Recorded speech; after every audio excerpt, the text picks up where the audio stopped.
Tonight, we follow a life that did not begin in darkness, but moved toward it in quiet, deliberate steps. A life shaped not by a single moment, but by a series of choices, each one narrowing the path ahead. This is the story of Tom Riddle and the gradual loss of something that cannot easily be named once it is gone. As you settle into stillness, let the rhythm of this journey carry you through time, through small changes that slowly become permanent. Close your eyes and let the story begin where it must, at the very start. Tom Riddle entered the world without ceremony, without celebration, and without the quiet warmth that often surrounds a child's first moments. There were no voices waiting to greet him with joy, no familiar hands prepared to guide him into a life shaped by comfort or belonging. Instead, his beginning was marked by absence, the absence of family, the absence of connection, and the absence of a foundation that might have anchored him to something beyond himself. The place of his birth was not extraordinary. It carried none of the magic that would later define his life. It was ordinary in every visible way, and yet within that ordinariness was a silence that would follow him for years to come. His mother, exhausted and alone, did not remain long enough to shape his memory. Whatever love might have existed in those final moments was brief, fragile, and ultimately unreachable. It left no imprint that could guide him, no lingering presence to soften the edges of his early experience. In the days that followed, Tom was placed into the care of strangers. The transition was not dramatic, not marked by sudden upheaval, but it was complete. From the beginning, his life unfolded without the continuity that most children take for granted. There was no familiar voice to return to, no consistent figure whose presence could offer reassurance. The world, as he encountered it, was already distant, already impersonal. Within the walls of the orphanage, life followed a steady and predictable rhythm. Meals were served at fixed times. Tasks were assigned and completed without variation. The structure provided stability, but it did not provide warmth. For many children, small connections formed within that routine. Friendships emerged, brief but meaningful, offering moments of shared understanding. For Tom, these connections never fully took hold. He observed others, understood their interactions, but remained separate from them in ways that were not immediately obvious. There was no single moment when this separation began. It did not arrive suddenly, nor did it announce itself with clear signs. It was present in small details, in the way he watched rather than joined, in the way he responded with precision rather than feeling. Even as a young child, there was a quiet distance between him and the world around him, a space that others could not easily cross. Loneliness, in its usual form, carries a certain weight. It draws attention to what is missing, to the absence of connection that one might still desire. But what defined Tom's early years was not loneliness in that sense. It was something quieter, less visible, and more complete. He did not reach outward in search of attachment, nor did he express a clear need for it. The absence was not something he struggled against. It simply existed, shaping his responses, guiding his behavior, and settling into place without resistance. As he grew, this difference became more defined. Other children reacted to the world with emotion that moved quickly and freely. They argued, reconciled, laughed, and sought comfort when they were afraid. Tom's reactions were measured, controlled. He understood what was expected of him, and he fulfilled those expectations when it served a purpose. But there was little beneath the surface that connected those actions to genuine feeling. His behavior reflected awareness, not attachment. The adults who cared for the children noticed certain qualities in him, though they could not fully explain them. He was well behaved in ways that did not require correction. He followed rules when necessary, but there was an underlying sense that his compliance was not rooted in trust or respect. It was strategic, intentional. Even at a young age, he seemed to assess situations rather than simply experience them. There were moments when other children would approach him, drawn perhaps by curiosity or by the quiet confidence he carried. These interactions rarely lasted. Conversations would begin, but they would not deepen. There was something in his responses that discouraged closeness. Something subtle but consistent. It was not hostility, not in any obvious sense, but it created a barrier that others could feel without understanding. In the absence of connection, Tom's attention turned inward. He became aware of himself in a way that was both early and unusually clear.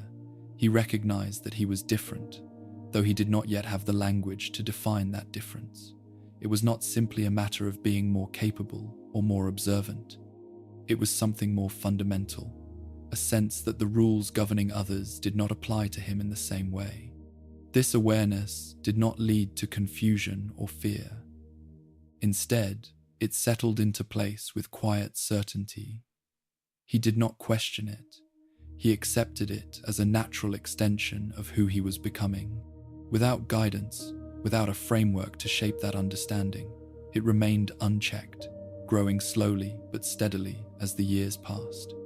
There were small incidents that hinted at what lay beneath the surface. Objects would move without explanation. Things would happen around him that could not be easily accounted for. At first, these moments were isolated, dismissed as coincidence or misperception, but over time, they became more frequent, more deliberate. Tom noticed them before anyone else did. He paid attention to patterns, to the connection between his thoughts and the changes that followed. Unlike other children who might have reacted with surprise or excitement, he responded with control. He did not speak of what he noticed. He did not seek reassurance or explanation.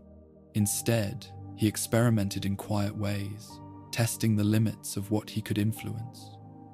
These early experiences were not driven by curiosity alone.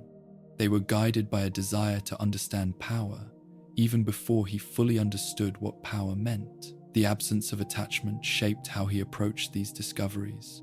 There was no instinct to share them, no impulse to use them in ways that would bring others closer.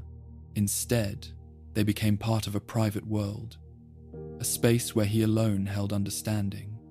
This separation reinforced itself, creating a cycle that would continue to define his development. Time moved forward without interruption. Days followed one another with predictable rhythm, and yet beneath that rhythm, something was taking form. Not a sudden change, not a dramatic shift, but a gradual narrowing. The possibilities that might have shaped him differently were not actively rejected. They simply never took hold. Without connection, without guidance, without the quiet influence of empathy, the path ahead became more defined with each passing year. What might have been a temporary state began to settle into permanence. The distance between Tom and the world around him was no longer a condition of circumstance. It was becoming part of who he was. Not something imposed from the outside, but something formed from within, shaped by absence and sustained by it. There is no single moment in these early years that can be pointed to as the beginning of what he would become. No clear turning point where one path was chosen over another. Instead, there is only a series of small developments, each one building quietly upon the last. The absence of attachment, the lack of empathy, the early awareness of difference. Together, they formed a foundation that would support everything that followed. And in that foundation, something essential was missing. Not removed, not taken, but never fully formed. A space where connection might have grown, left empty. A possibility that remained unrealized. It did not announce itself as loss.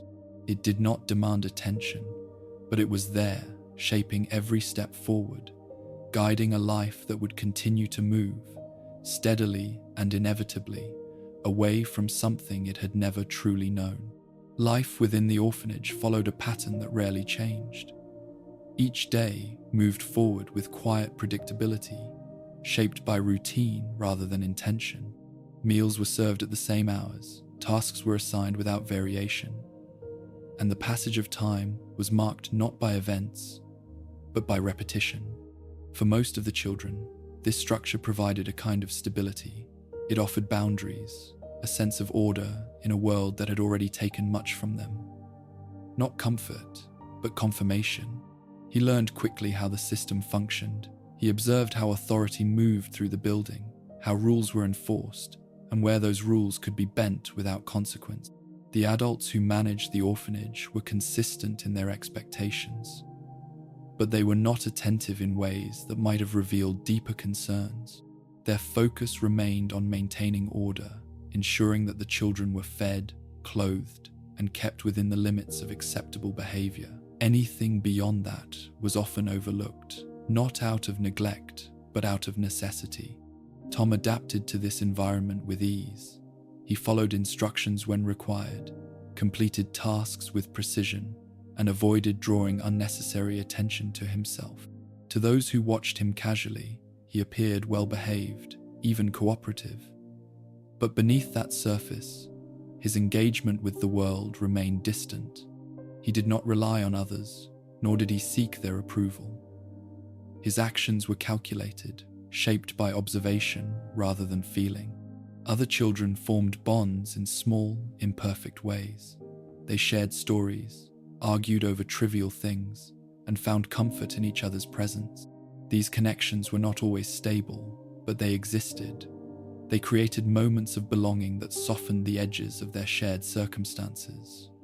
Tom stood apart from these interactions. He watched them with interest, but he did not participate in any meaningful sense. When he did engage, it was brief and controlled, ending before any real connection could take hold. There were times when other children attempted to draw him in. Curiosity often led them to approach him, to ask questions or invite him into their games. His responses were polite, sometimes even engaging for a short while. But something in his demeanor discouraged continuation. He did not mirror their enthusiasm, nor did he respond with the emotional openness they expected. Conversations would fade, and the distance would re-establish itself without conflict, but also without resolution. This pattern repeated itself often enough that it became understood, even if it was never spoken aloud. Tom was present, but not involved. He existed within the same space, followed the same routines, but remained separate in ways that others could sense without fully understanding. Over time, fewer attempts were made to include him. The separation became part of the natural order of things. Within this environment, Tom's awareness continued to sharpen. He began to recognize not only that he was different, but that this difference could be used. He observed how fear operated among the other children, how small actions could influence behavior, how uncertainty could be shaped into obedience. These realizations did not come all at once. They developed gradually, through repeated observation and quiet experimentation. At first, the effects were subtle: a misplaced object that caused confusion, a whispered suggestion that altered someone's decision. These moments were small, almost insignificant on their own, but they revealed patterns that Tom quickly understood. Influence did not require force. It required precision. It required understanding how others thought, what they feared, and how they responded to uncertainty. As this understanding grew, so did his willingness to apply it. The boundaries that constrained other children held little meaning for him. Rules existed as structures to be navigated, not principles to be followed. When he acted outside them, he did so carefully, ensuring that his actions could not be easily traced back to him. This was not impulsive behavior. It was deliberate, controlled, and increasingly effective. There were incidents that began to stand out, even if they were never fully explained. Children would speak of things going missing, of moments when they felt watched, of small, unsettling experiences that could not be clearly defined. These stories circulated quietly, gaining detail as they were repeated, though none could point to a clear cause. The adults dismissed them as imagination, as the natural result of children living in close quarters with too much time to speculate. Tom listened to these conversations without interruption. He did not correct them, nor did he contribute. He understood that uncertainty gave him an advantage, As long as no one could be certain, he remained beyond consequence. This awareness shaped his behavior more than any external rule. It reinforced the idea that control did not come from recognition, but from remaining unseen.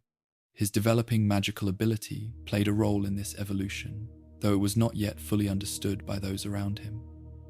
Objects responded to his will in ways that defied explanation. Events unfolded with a precision that suggested intention rather than coincidence.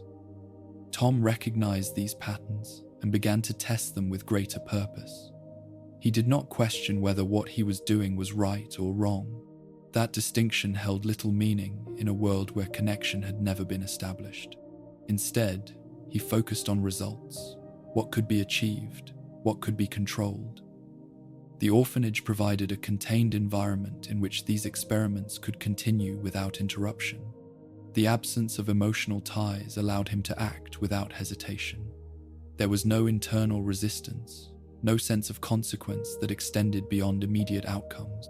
Over time, his presence within the orphanage began to carry a different kind of weight. It was not openly acknowledged, but it was felt. Children became more cautious around him, more aware of his proximity. Conversations would shift when he entered a room. Small behaviors changed in subtle ways, reflecting an unspoken understanding that something about him was not entirely safe. This shift did not isolate him further in a visible sense. He was still part of the same routines, still subject to the same structure, but the nature of his separation evolved.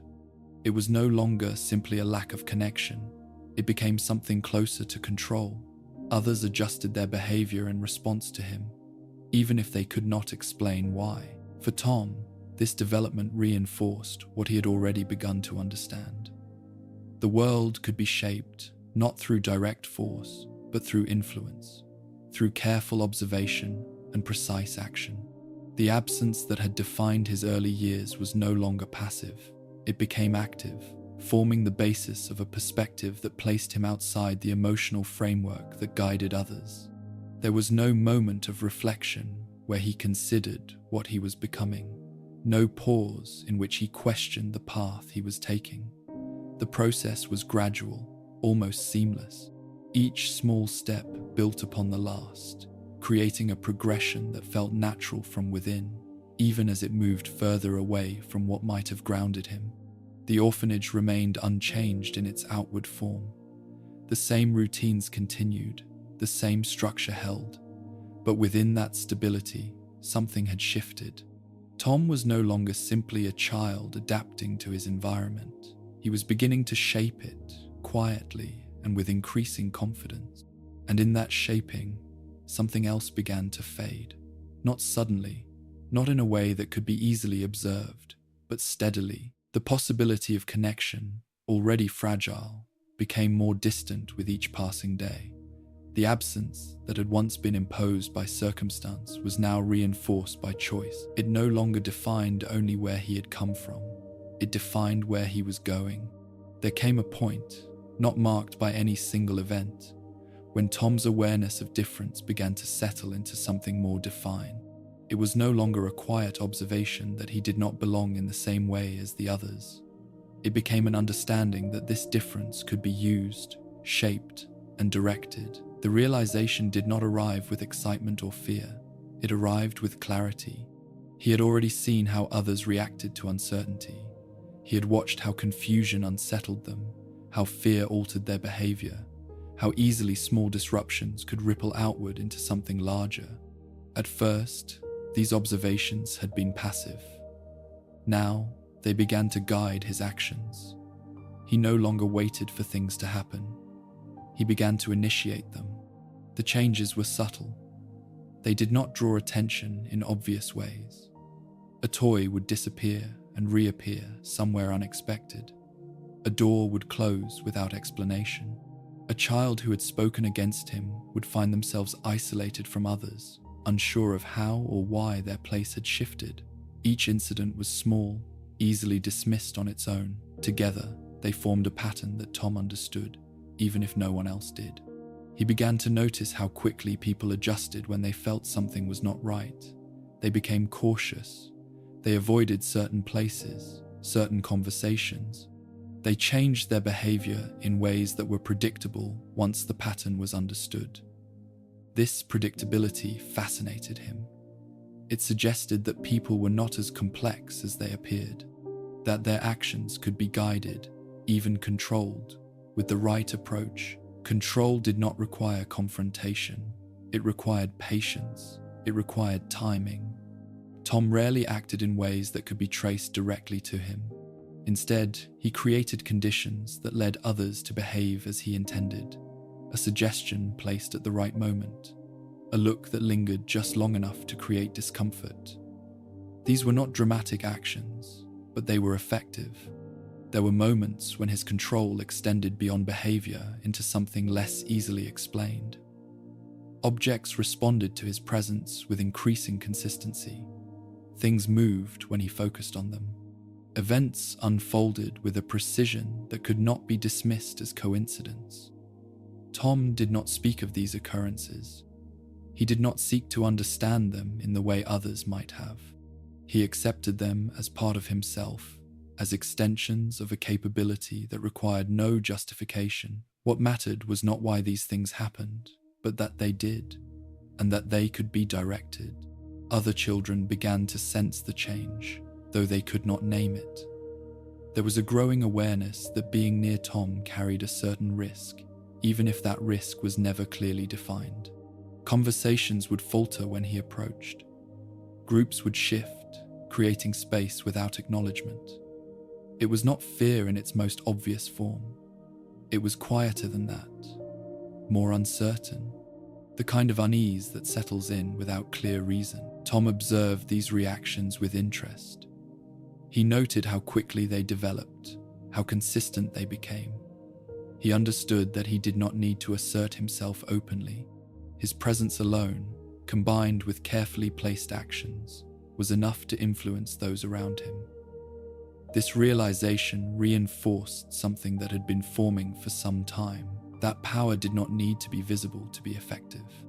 As his confidence grew, so did the scope of his actions. The small experiments of earlier days became more deliberate. He tested boundaries, not recklessly, but with precision. How far could he push without consequence? How much influence could be exerted before it became noticeable? Each question led to another, each answer refining his understanding. There was no sense of guilt attached to these actions, no hesitation rooted in concern for others. The absence that had defined his early years extended into this new phase. Without attachment, there was no internal resistance. The effects of his actions were observed, analyzed, and incorporated into his growing understanding of the world. They were not weighed against any moral framework. They simply were. At times, the adults in the orphanage would sense that something was not entirely right. They would notice the quiet tension among the children, the way certain situations seemed to escalate without clear cause. But their attention remained limited. They addressed what they could see, what they could correct through rules and routine. The deeper patterns remained beyond their awareness. Tom understood this as well. He recognized the limits of their perception, the boundaries of their authority. This knowledge allowed him to operate within those limits, never exceeding them in ways that would draw direct attention. It was not a matter of caution born from fear. It was strategy, a recognition that maintaining control required remaining within certain constraints. There were moments when other children would attempt to confront him, though these attempts rarely lasted. They would approach with uncertainty, with questions that lacked conviction. Tom would respond calmly, often with a composure that disarmed them. He did not deny or confirm. He allowed their uncertainty to remain, knowing that it served his purpose better than any direct answer. Over time, these confrontations became less frequent. The pattern was understood, even if it was not spoken aloud. It was easier to avoid him, to adjust behavior in ways that minimized interaction. This avoidance did not isolate him in the traditional sense. It created space in which he could continue to observe, to experiment, to refine his understanding without interruption. Within that space, his perception of himself continued to evolve. He no longer saw himself as simply different. He saw himself as separate, not bound by the same limitations, not subject to the same rules in any meaningful way. This separation did not create conflict within him. It created clarity, a sense that his path was not meant to align with those around him. The absence of guidance played a role in this transformation. But it was not the only factor. There was something within him that responded to this environment in a particular way. Something that shaped his interpretation of events, that guided his choices without hesitation. It did not push him toward cruelty in obvious ways. It moved him toward control, toward influence, toward a form of power that did not require recognition to be complete. As the days passed, the orphanage remained outwardly unchanged. The routines continued, the structure held, but within that structure, a shift had taken place. Tom was no longer simply adapting to his environment. He was shaping it, quietly and with increasing precision. And in doing so, something else began to take form. Not fully visible, not yet defined, but present nonetheless. A way of seeing the world that placed him outside it. A perspective that viewed others not as individuals with their own internal lives, but as elements within a system that could be understood and directed. This perspective did not arrive suddenly. It developed through repetition, through observation, through the consistent reinforcement of actions that produced predictable results. It became part of him in the same gradual way that his earlier absence had taken shape, without resistance, without interruption. There was no clear boundary marking the end of what he had been and the beginning of what he was becoming. The change was continuous, each moment leading into the next without pause. But by this stage, something essential had shifted. The distance between Tom and the world around him was no longer defined by circumstance alone. It was sustained by choice. By the time his abilities began to reveal themselves more clearly, there was already a framework in place to receive them, not one shaped by guidance or understanding, but one formed through isolation and quiet control. When the first undeniable signs of magic appeared, they did not disrupt his sense of self, they confirmed it. For many children, the discovery of such ability arrives with confusion or excitement. It raises questions that demand answers, invites reassurance from those who understand more.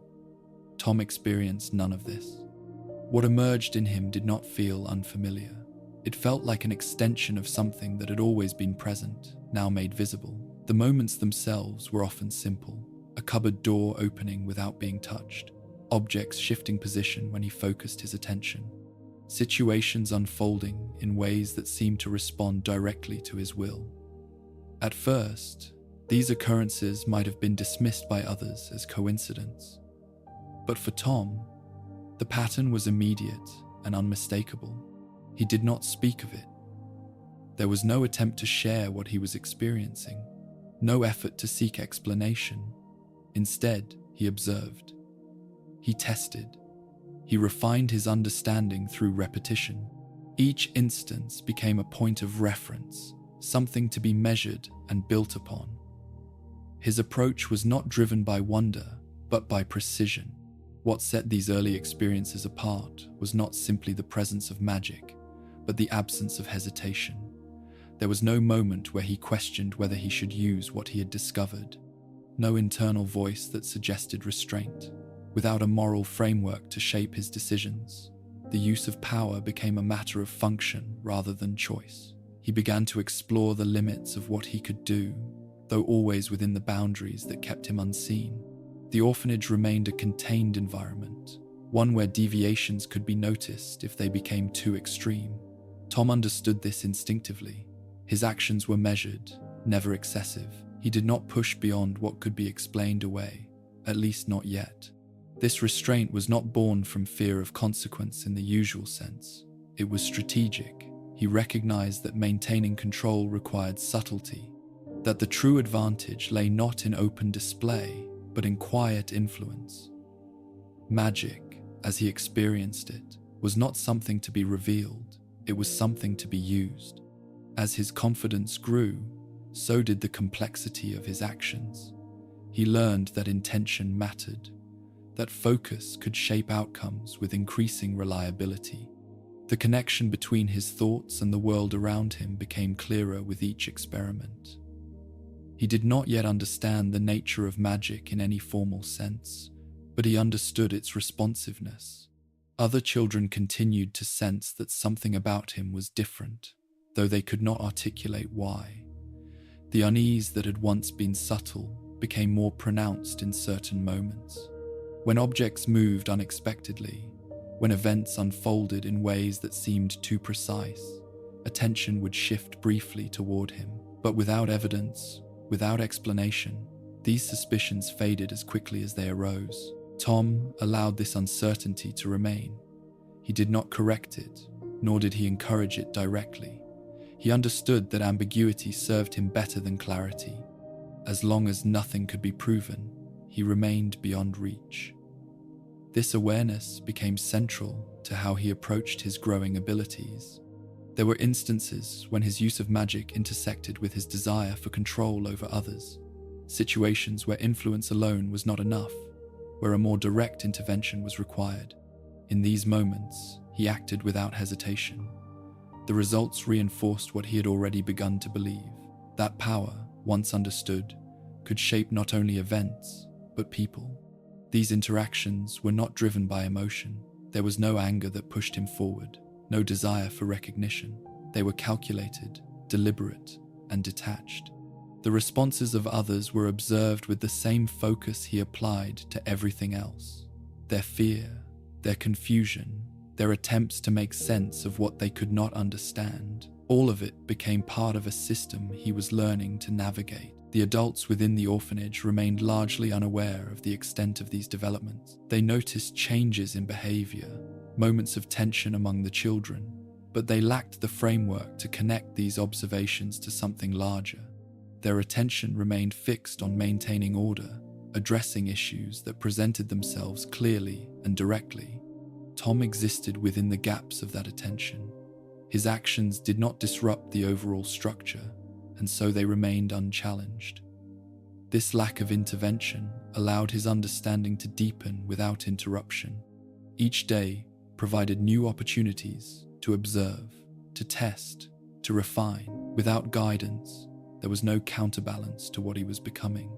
No voice to suggest that power carried responsibility beyond its immediate use. No example to demonstrate that ability could be directed towards something other than control. In the absence of these influences, his perspective continued to narrow. Power became central to his identity, not as something external that he possessed, but as something inherent to who he was. It defined how he understood himself in relation to others. Where they reacted, he directed. Where they hesitated, he acted. This clarity did not bring comfort. It brought certainty, a sense that the world operated according to patterns that could be understood and manipulated, that the limitations others accepted did not apply to him in the same way, that he existed outside the structures that governed their behavior. As this understanding took hold, something else receded further into the background. The possibility of connection, already fragile, became increasingly distant. The more he relied on his abilities, the less he saw value in anything that could not be controlled or predicted. Relationships, with their unpredictability and emotional complexity, offered no advantage within the framework he was constructing. The absence that had defined his early years remained, but its nature had changed. It was no longer simply a lack of attachment. It had become a foundation upon which something else was being built, a perspective that placed power at the center and everything else at a distance. There was still no single moment that marked this transition, no clear boundary that separated what he had been from what he was becoming. But by this stage, the direction was set. Magic had entered his life not as a disruption, but as confirmation, and in that confirmation, the path ahead became more defined.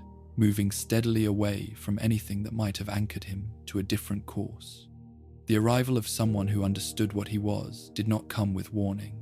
It did not build slowly through observation or rumor. It appeared one day, in the quiet structure of the orphanage, as something entirely unexpected. A visitor who did not belong to the routines that defined the place, and yet moved through it with a certainty that suggested purpose. Tom noticed him immediately. There was nothing outwardly dramatic in the man's appearance, nothing that demanded attention in the way children often expect from those who enter their world from outside. And yet there was a presence, something measured and deliberate, that stood apart from the usual patterns of adult behavior within the orphanage. The staff spoke to him with a mixture of politeness and unease, as though they sensed a difference they could not name. When Tom was called to meet him, he did not resist. He followed without question, but with awareness sharpened by instinct. Encounters like this were rare, unpredictable, and anything unpredictable required careful attention. The room in which they met was small, familiar, and unchanged in every visible way, but the atmosphere within it felt altered, as though the ordinary boundaries of the space had shifted. The man introduced himself as Albus Dumbledore, his voice calm, his manner composed. He spoke with a clarity that suggested both knowledge and restraint, as if each word had been chosen before it was spoken. Tom listened. He had learned to present himself in ways that served his purpose. Polite when necessary, reserved when observed, careful not to reveal more than was required. This interaction was no different. He responded to questions with precision, offering just enough to maintain the appearance expected of him. Dumbledore did not behave like the other adults Tom had known.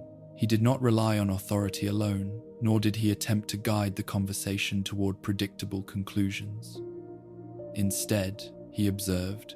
His attention did not move past details. It settled on them, as though each response carried meaning beyond its immediate form. This difference did not go unnoticed. For the first time, Tom encountered someone who did not simply accept what was presented. Someone who seemed to look beyond the surface, to measure not only what was said, but what remained unspoken. It introduced a new variable into a world that had, until then, been largely predictable. The conversation shifted gradually. Dumbledore began to speak of things that Tom had not shared, of events that had no clear explanation, objects moving, circumstances aligning in ways that suggested intention. He described them without accusation, without certainty, but with enough clarity that Tom understood their significance. There was a moment, brief but distinct, where the structure of control Tom had built encountered resistance. He did not deny what had been described, nor did he confirm it openly. Instead, he adjusted. He shifted his posture, his tone, his responses. The careful balance between revelation and concealment became more precise. This was no longer an interaction that could be navigated through routine alone. Dumbledore's explanation of magic followed. It was not presented as something mysterious or distant. It was described as a natural part of Tom's identity, something that required understanding and discipline. The words carried meaning, but they also carried implication, that what Tom had been doing, what he had discovered on his own, was part of a larger system, one that extended beyond the walls of the orphanage. For a moment, this introduced something new, not uncertainty, but recognition. The realization that he was not entirely alone in what he was, that there were others who understood, who operated within the same framework of ability. It was not connection in the emotional sense. It did not create a sense of belonging, but it altered his perception of the world beyond his immediate environment. He asked questions, though carefully, not out of curiosity alone, but out of necessity. Information was valuable, and this was an opportunity to acquire it from a source that clearly possessed knowledge he did not yet have. His tone remained controlled, his interest measured, but beneath that restraint, his attention was focused. Dumbledore answered, though not without boundaries. There were things he explained clearly: the existence of a school, the structure of the magical world, the expectation that Tom would become part of it. But there were also things he withheld or addressed with caution. His responses suggested an awareness that information, once given, could not be taken back. Tom noticed this as well. It introduced another layer to the interaction. Not only was Dumbledore observing him, but he was managing what he revealed. This was not the behavior of someone who simply sought to guide. It was the behavior of someone who recognized potential risk. That recognition did not go unnoticed. For Tom, it reinforced something that had already begun to take shape. That power was not only about ability, but about knowledge, about understanding systems, boundaries, and the ways in which they could be navigated. This conversation was not simply an introduction to a new world. It was an introduction to a different scale of control. The moment that followed remained quiet, but significant. Dumbledore demonstrated magic in a way that could not be dismissed. A controlled, deliberate display that contrasted sharply with the instinctive use Tom had developed on his own. It was not overwhelming. It was precise, purposeful. It suggested discipline rather than force. For the first time, Tom saw what his abilities could become when shaped by structure. The difference was clear. Where his own use of magic had been exploratory, reactive, Dumbledore's was controlled to a degree that suggested complete understanding. It did not diminish Tom's confidence. It redirected it. It introduced a new objective, one that extended beyond simple use into mastery. The conversation came to an end without resolution in the usual sense. There was no emotional shift, no moment of connection that altered Tom's perspective in a fundamental way. But something had changed. The world had expanded. The boundaries that had defined his understanding of himself and his abilities had shifted outward. He returned to his routine, but the routine no longer held the same meaning. The orphanage remained as it had always been. The same walls, the same patterns, the same limitations. But now, it was temporary. A place that would be left behind, replaced by something larger, more complex, and more aligned with what he was becoming. Dumbledore had introduced that possibility, not as an invitation in the traditional sense, but as a certainty. A path that would be followed, whether understood fully or not. And within that path, there were new variables, new systems, new opportunities for control and understanding. The interaction itself remained contained within a single meeting, but its implications extended beyond that moment. For Tom, it did not represent guidance. It did not offer a framework for understanding right and wrong, or a reason to reconsider the direction he had begun to take.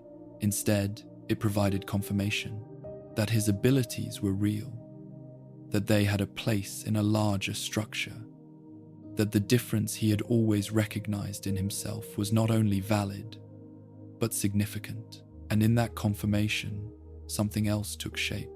Not trust, not connection, but awareness.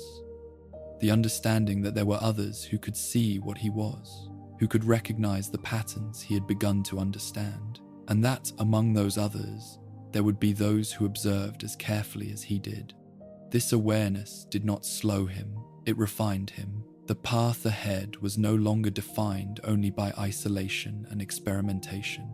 It was now connected to a broader world, one that would offer new challenges, new systems to navigate, and new opportunities to extend the control he had already begun to develop. What had once been contained within the quiet structure of the orphanage was about to expand. And with that expansion, the progression would continue. The journey away from the orphanage was not marked by hesitation. It was not accompanied by the kind of reflection that might come from leaving behind something meaningful. For Tom, departure was simply transition. The place that had shaped his early years held no lasting attachment, no sense of loss. It had served its purpose, and now it was behind him. The world that awaited was larger, more complex, and structured in ways that immediately demanded attention. The train carried him alongside others who shared his destination, though not his perspective. Voices filled the compartments, conversations layered with anticipation and uncertainty. For many, this was the beginning of something unknown. For Tom, it was an expansion of something already understood. He observed the others without engaging beyond necessity. Their excitement, their nervousness, the way they formed connections almost instantly, it all followed patterns he recognized. He understood how these interactions worked, but he did not feel drawn to them. Instead, he focused on the environment itself, on the structure that would define this new phase of his life. When the castle came into view, rising beyond the lake with its towers and windows lit against the darkening sky, there was a moment of stillness.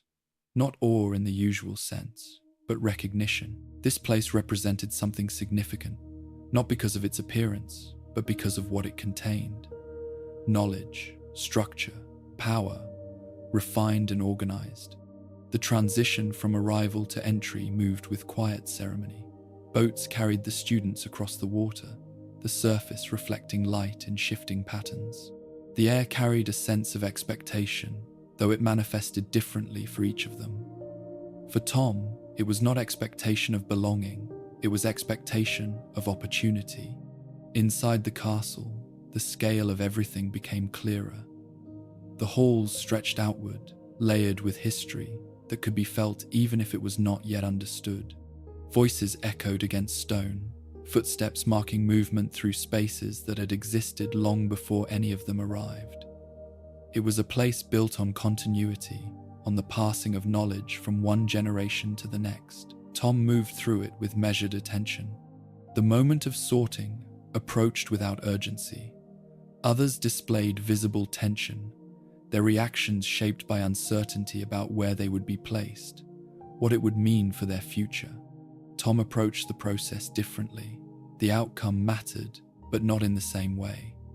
What mattered was what it would confirm. When the hat was placed upon his head, there was a brief silence, not in the room, but within the space where thought met something older, something that assessed rather than reacted. The presence within the hat recognized what it encountered.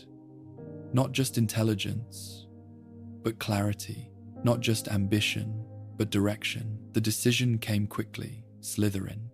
The response from the hall followed, voices rising in acknowledgement, though the significance of the moment extended beyond the immediate reaction. The placement aligned with what Tom had already begun to understand about himself. It did not shape him, it confirmed him. From that point forward, the process of reinvention began. The identity he had carried within the orphanage did not disappear, but it shifted. Here, influence would not be gained through isolation alone. It would require interaction, presentation, and control of perception.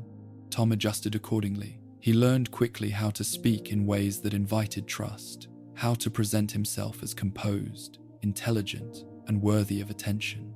His natural detachment remained, but it was concealed beneath a layer of deliberate charm. Conversations became tools, not for connection, but for positioning. Each interaction served a purpose, even if that purpose was not immediately visible.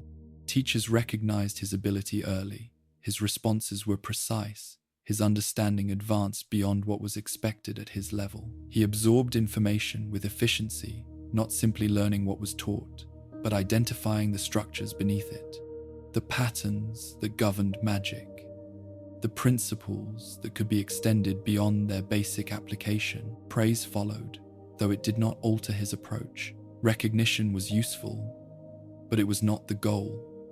It created opportunities, opened paths that might otherwise remain inaccessible, but it also required careful management.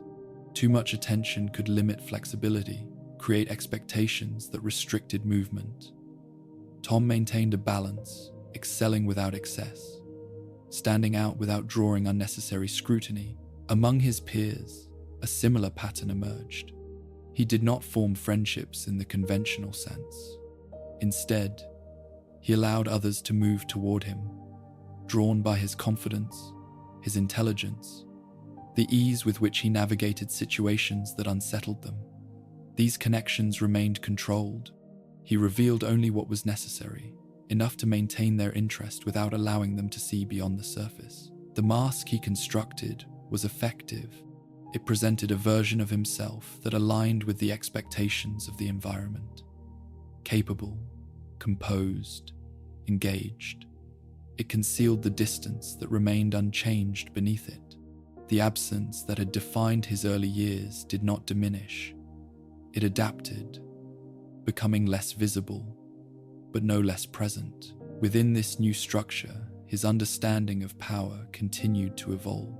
Magic, as it was taught, offered frameworks that he had not previously encountered.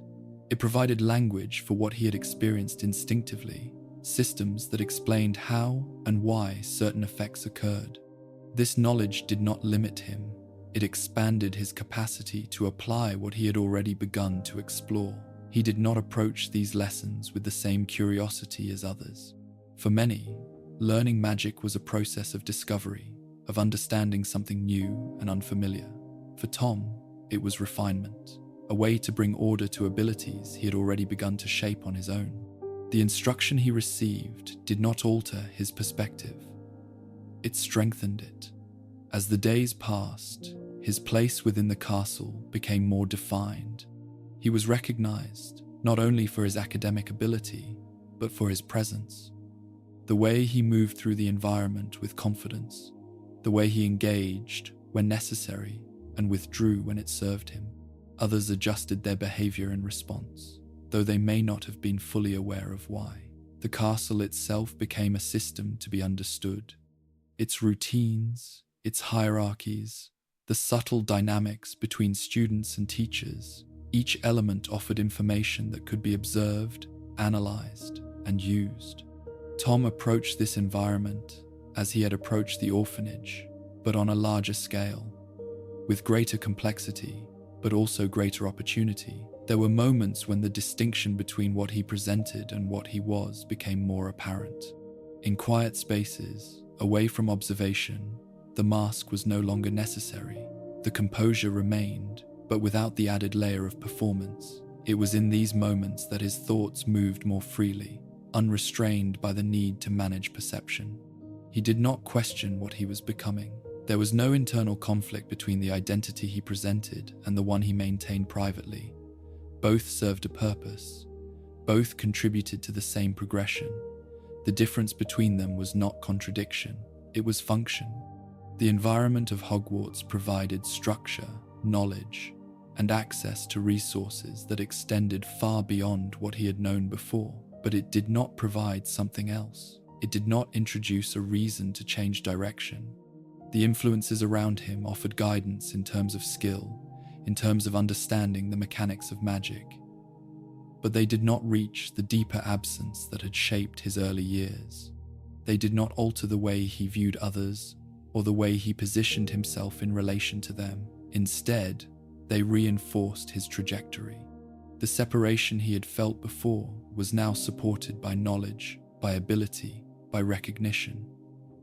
It was no longer something that set him apart in isolation. It became something that elevated him within a system that valued power and precision.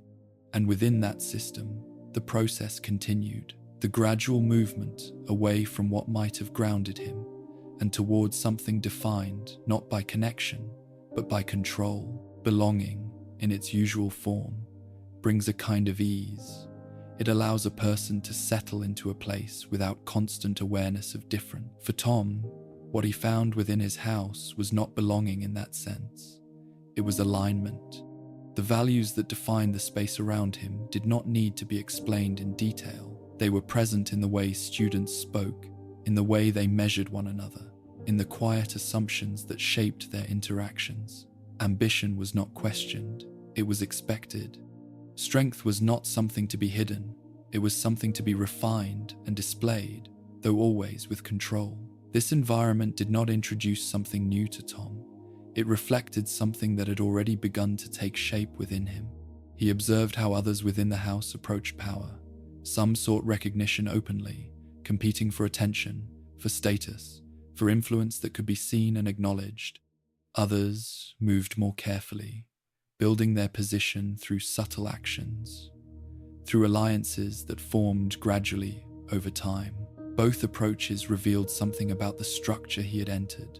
Tom did not imitate either completely. He understood that visibility carried risk, that those who reached too quickly for dominance often revealed more than they intended. At the same time, complete withdrawal offered no advantage. Influence required presence. It required participation, but on terms that could be controlled. He chose a position between these extremes. He engaged when necessary, contributing to conversations, demonstrating ability when it served a purpose. He allowed others to recognize his intelligence, his composure, the ease with which he navigated situations that unsettled them. But he never extended himself beyond what was required. There was always a limit, a boundary that remained intact. Within this balance, his influence began to grow. It did not appear as command. It did not demand obedience in any obvious way. Instead, it developed through consistency. Others began to rely on his judgment, to look toward him when decisions needed to be made, even in small matters. His responses were measured, often correct, and delivered with a confidence that discouraged doubt. Over time, this pattern established itself without formal recognition. There was no declaration, no moment where his position was confirmed in a way that could be clearly defined. It emerged through repetition, through the accumulation of small interactions that shaped how others responded to him. He became a point of reference, someone whose presence carried weight even when nothing was said. This influence extended beyond his immediate circle. Students from other houses noticed him as well, though their perception was shaped by distance.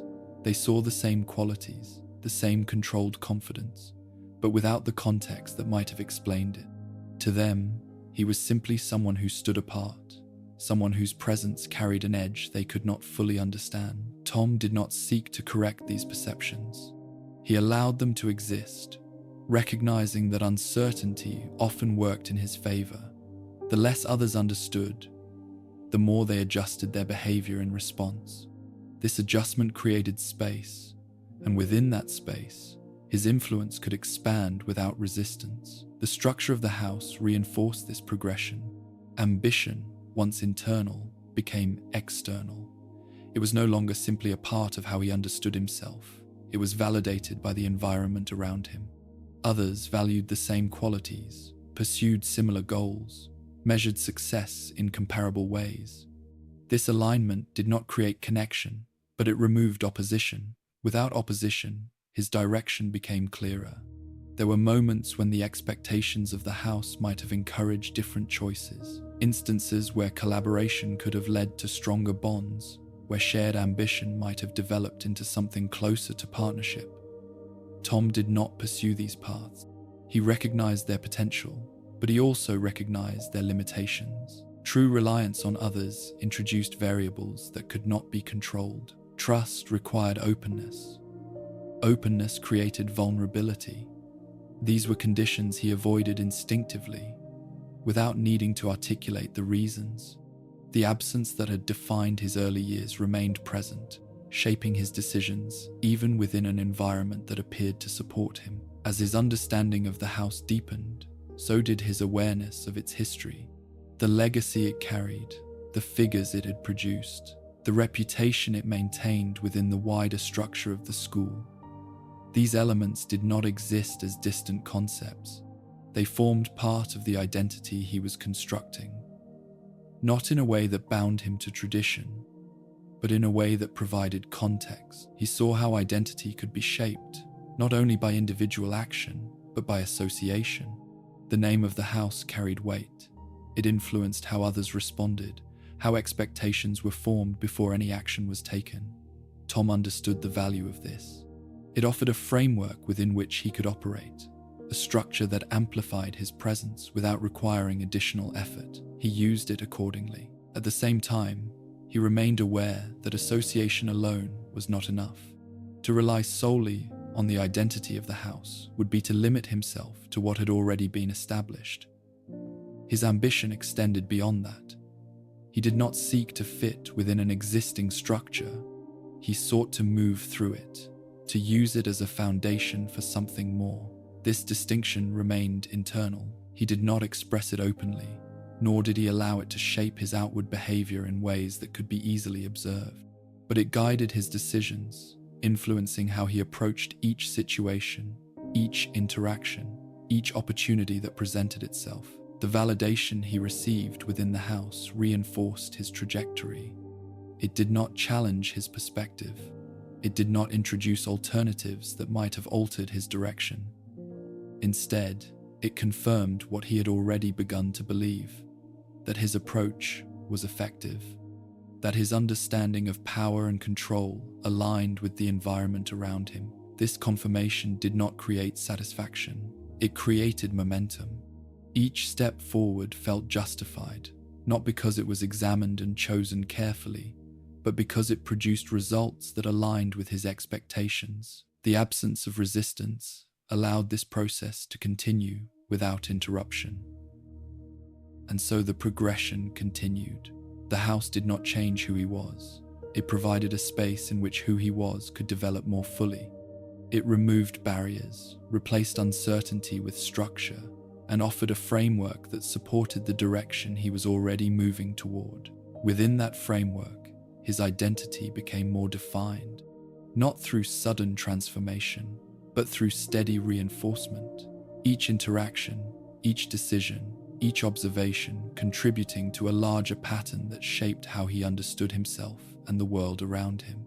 What might have been a moment of integration, of finding a place within a larger whole, became something else entirely. It became confirmation that he did not need to belong in the way others did. He only needed to align. There is a point at which effort begins to fade, not because the task becomes easier in any objective sense, but because the person performing it no longer encounters resistance. For Tom, this point arrived quietly. The lessons that challenged others became routine for him, not through repetition alone, but through an instinctive grasp of what lay beneath them. Magic, as it was taught, followed structure. Spells had form, intention, and consequence. They required focus, precision, and understanding. Most students approach these elements step by step, building their ability gradually as they learn to align their thoughts with the actions required. Tom moved through this process differently. He did not struggle with the connection between intention and result. It came naturally, as though the space between thought and execution was already shortened within him. Where others practiced, he refined. Where others questioned, he adjusted. The difference was not simply in speed, but in approach. This distinction became visible early. In the classroom, his responses were exact.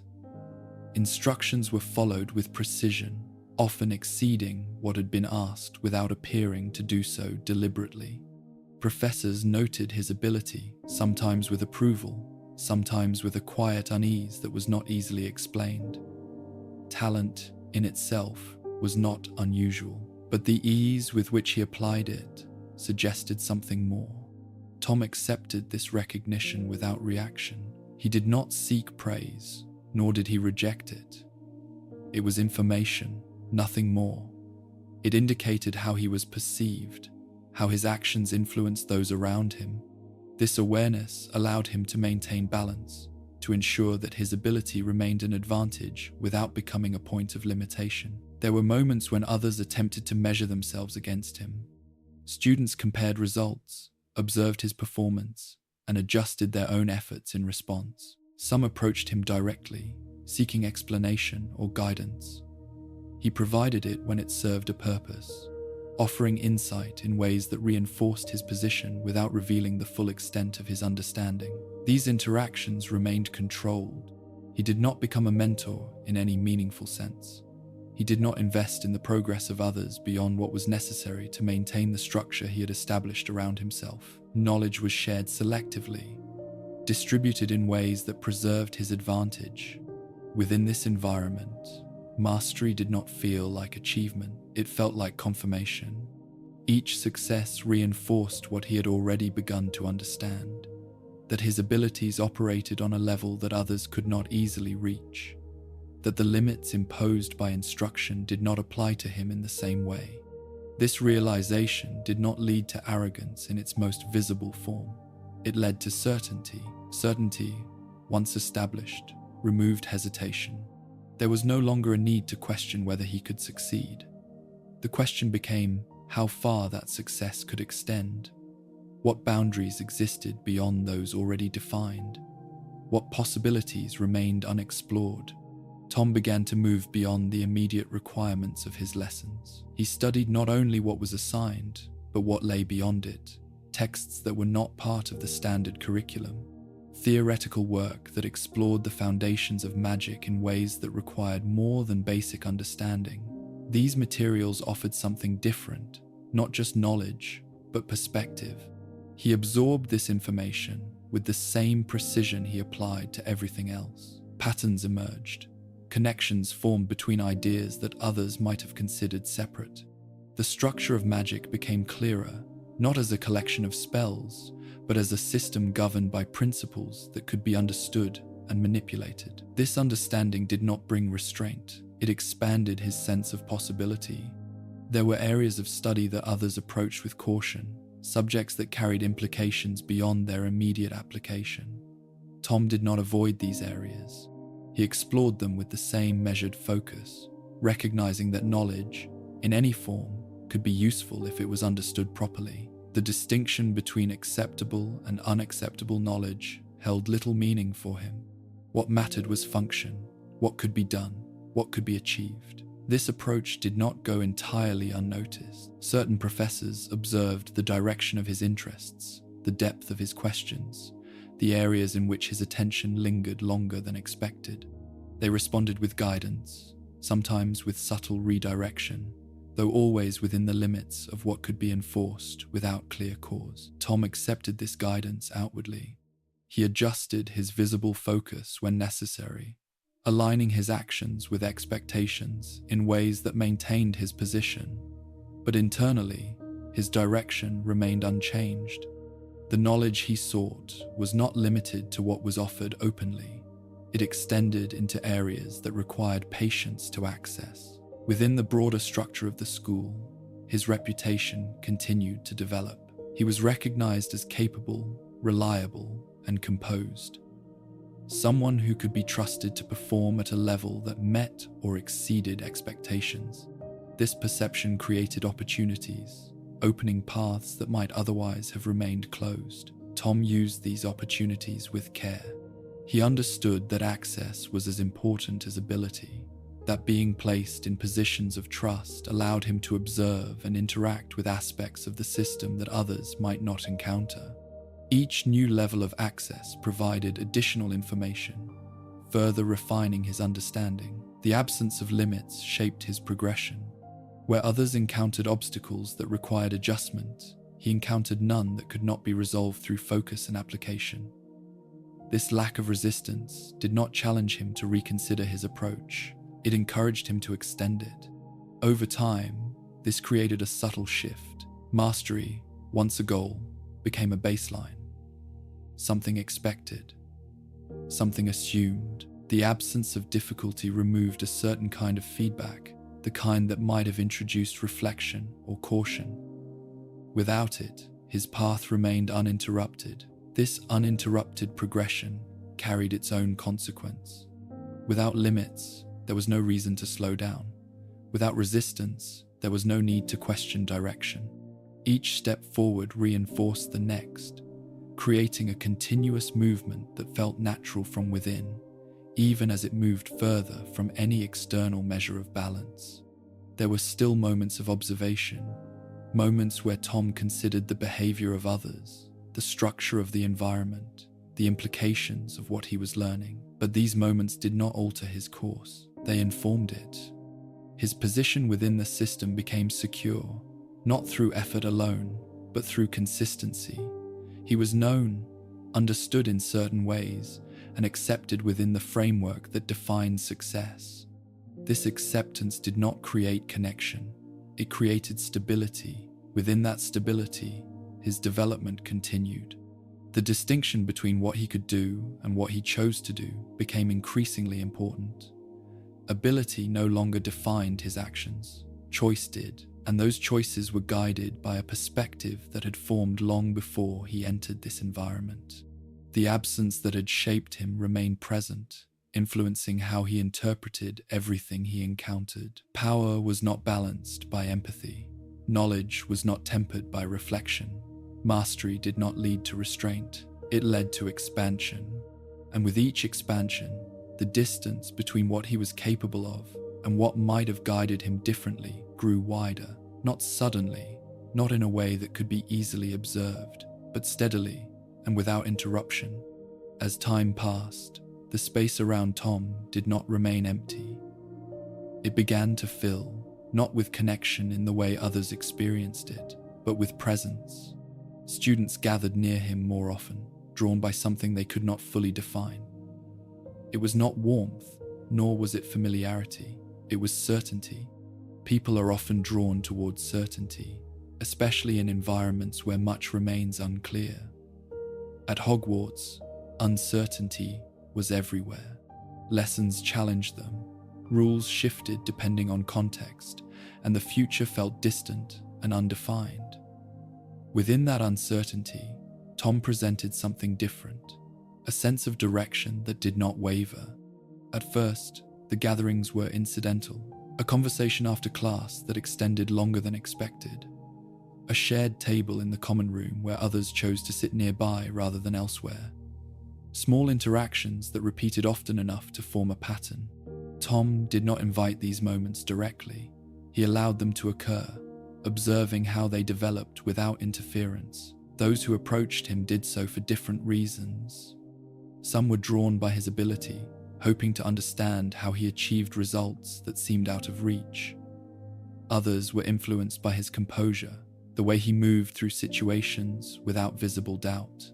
There were also those who simply followed, responding to the subtle shifts in attention that placed him at the center of certain interaction. Tom recognized these patterns quickly. He understood that influence could take shape without effort if it was guided carefully. That people, when given a point of focus, would align themselves around it without needing instruction. This understanding did not lead him to push them away. It led him to refine how he responded. He began to engage more deliberately. His words were measured, his tone controlled, his presence consistent. He offered insight when it served a purpose, answered questions in ways that reinforced his position, and allowed others to draw their own conclusions about his intentions. This approach created a sense of reliability, something that others could depend on even if they did not fully understand it. Over time, these interactions formed a structure, not a group in any formal sense, but a collection of individuals who responded to him in similar ways. They sought his approval, though it was rarely given directly. They adjusted their behavior in his presence, aligning themselves with what they perceived as his expectations. The dynamic was subtle, but it was consistent. Tom did not define this structure openly. He did not assign roles or establish rules. Instead, he allowed it to develop organically, guided by observation and occasional intervention. When someone acted in a way that disrupted the balance, he addressed it with precision. A comment placed at the right moment, a shift in attention that altered the dynamic without confrontation. These adjustments were rarely noticed in isolation, but their effects accumulated. The individuals who remained within his orbit began to exhibit similar patterns of behavior. They became more measured, more aware of how their actions were perceived, more aligned with the quiet expectations that Tom set without stating them.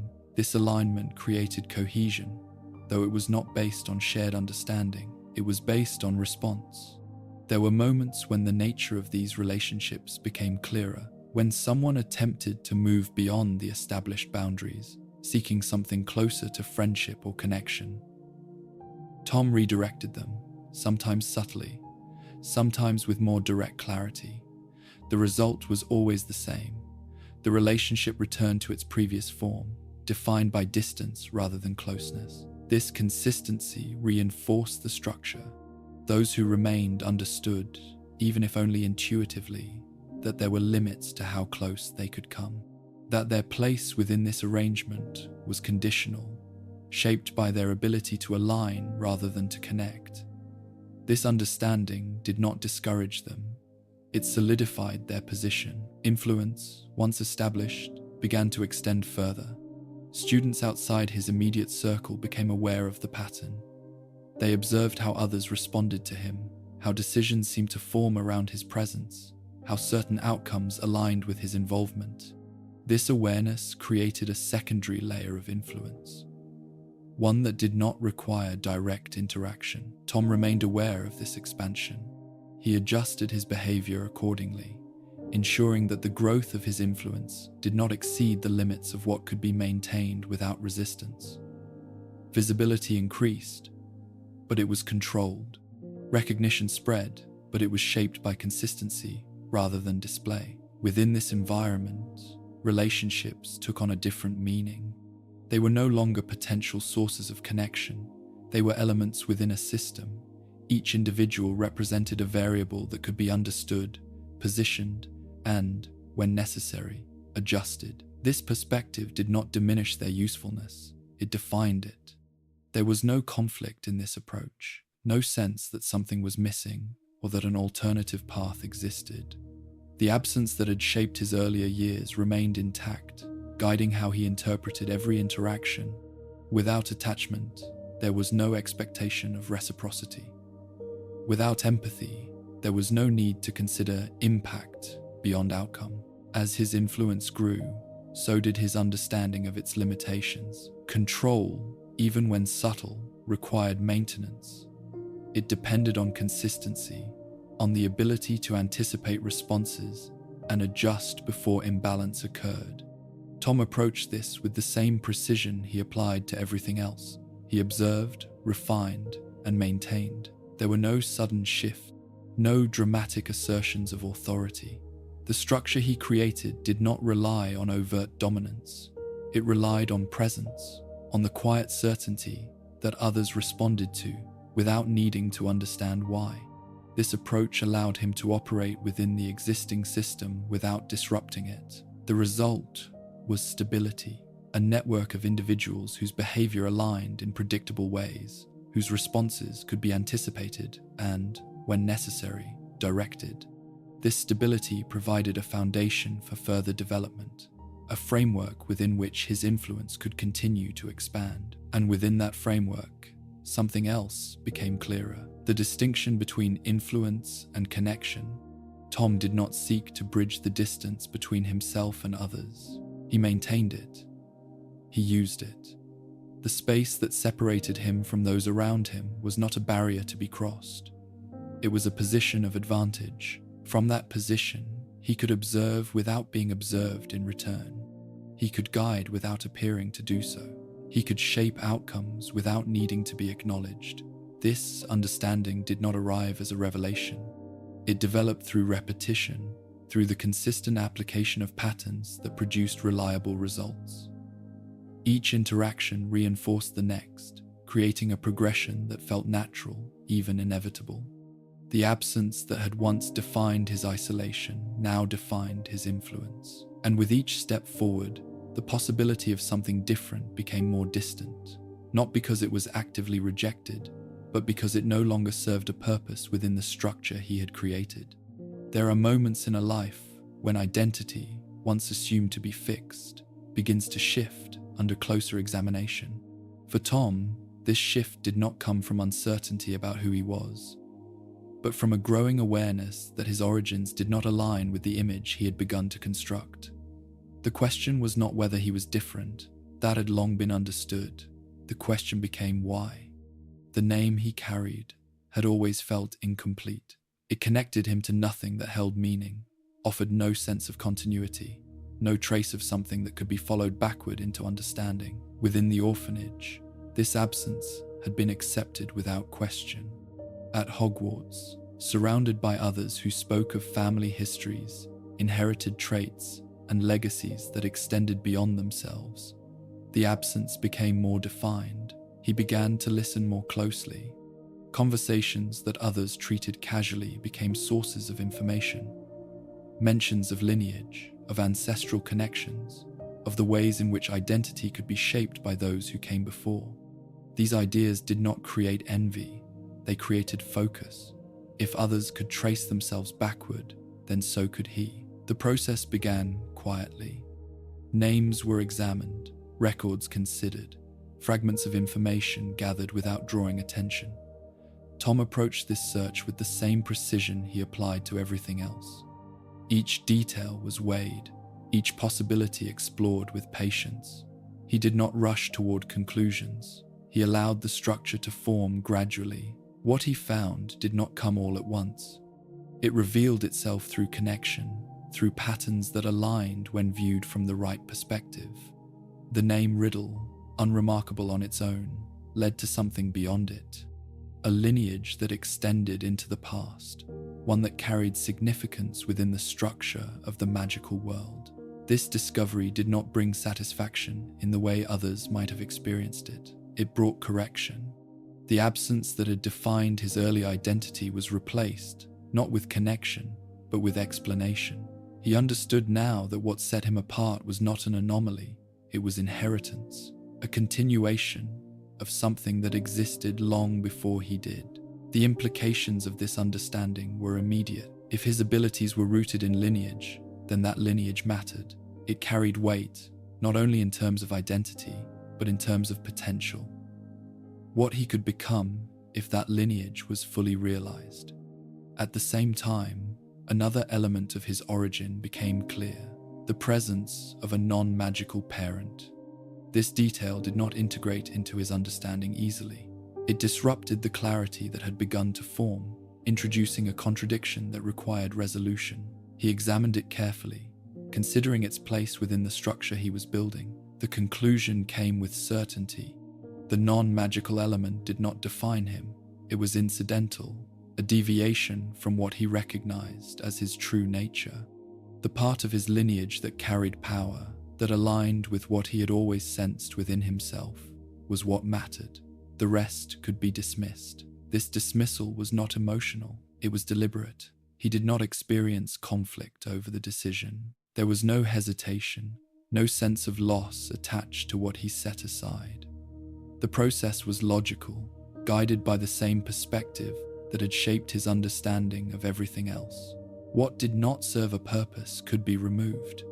With this clarity, his identity became more precise. He was no longer simply someone with ability. He was the continuation of a lineage that justified that ability. This justification reinforced his sense of separation, not as something imposed, but as something inherent. Others were no longer just different, they were lesser. This conclusion did not express itself openly.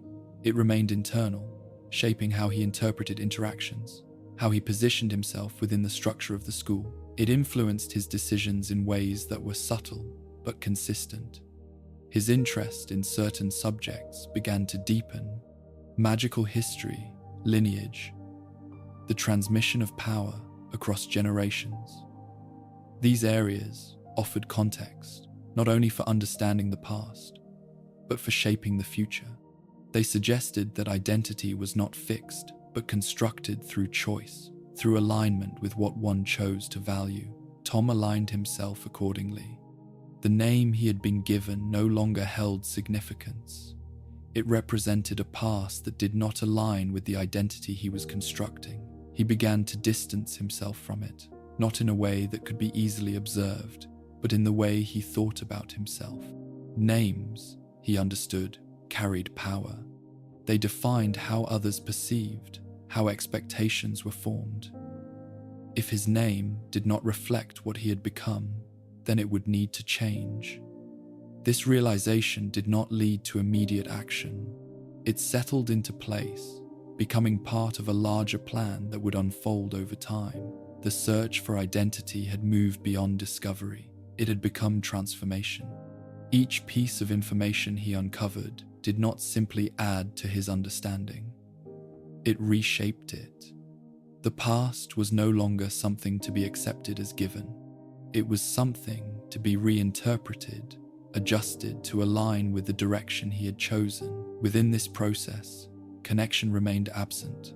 Even as he traced his lineage backward, Even as he identified the individuals who preceded him, there was no sense of belonging, no emotional attachment to those whose blood he carried. They were relevant only in what they contributed to his understanding of himself. This detachment allowed him to use the information without being influenced by it. He did not inherit their perspectives, their limitations, or their failures. He took only what served his purpose. The rest remained external, part of a history that did not bind him. As his identity became more defined, so did his sense of direction.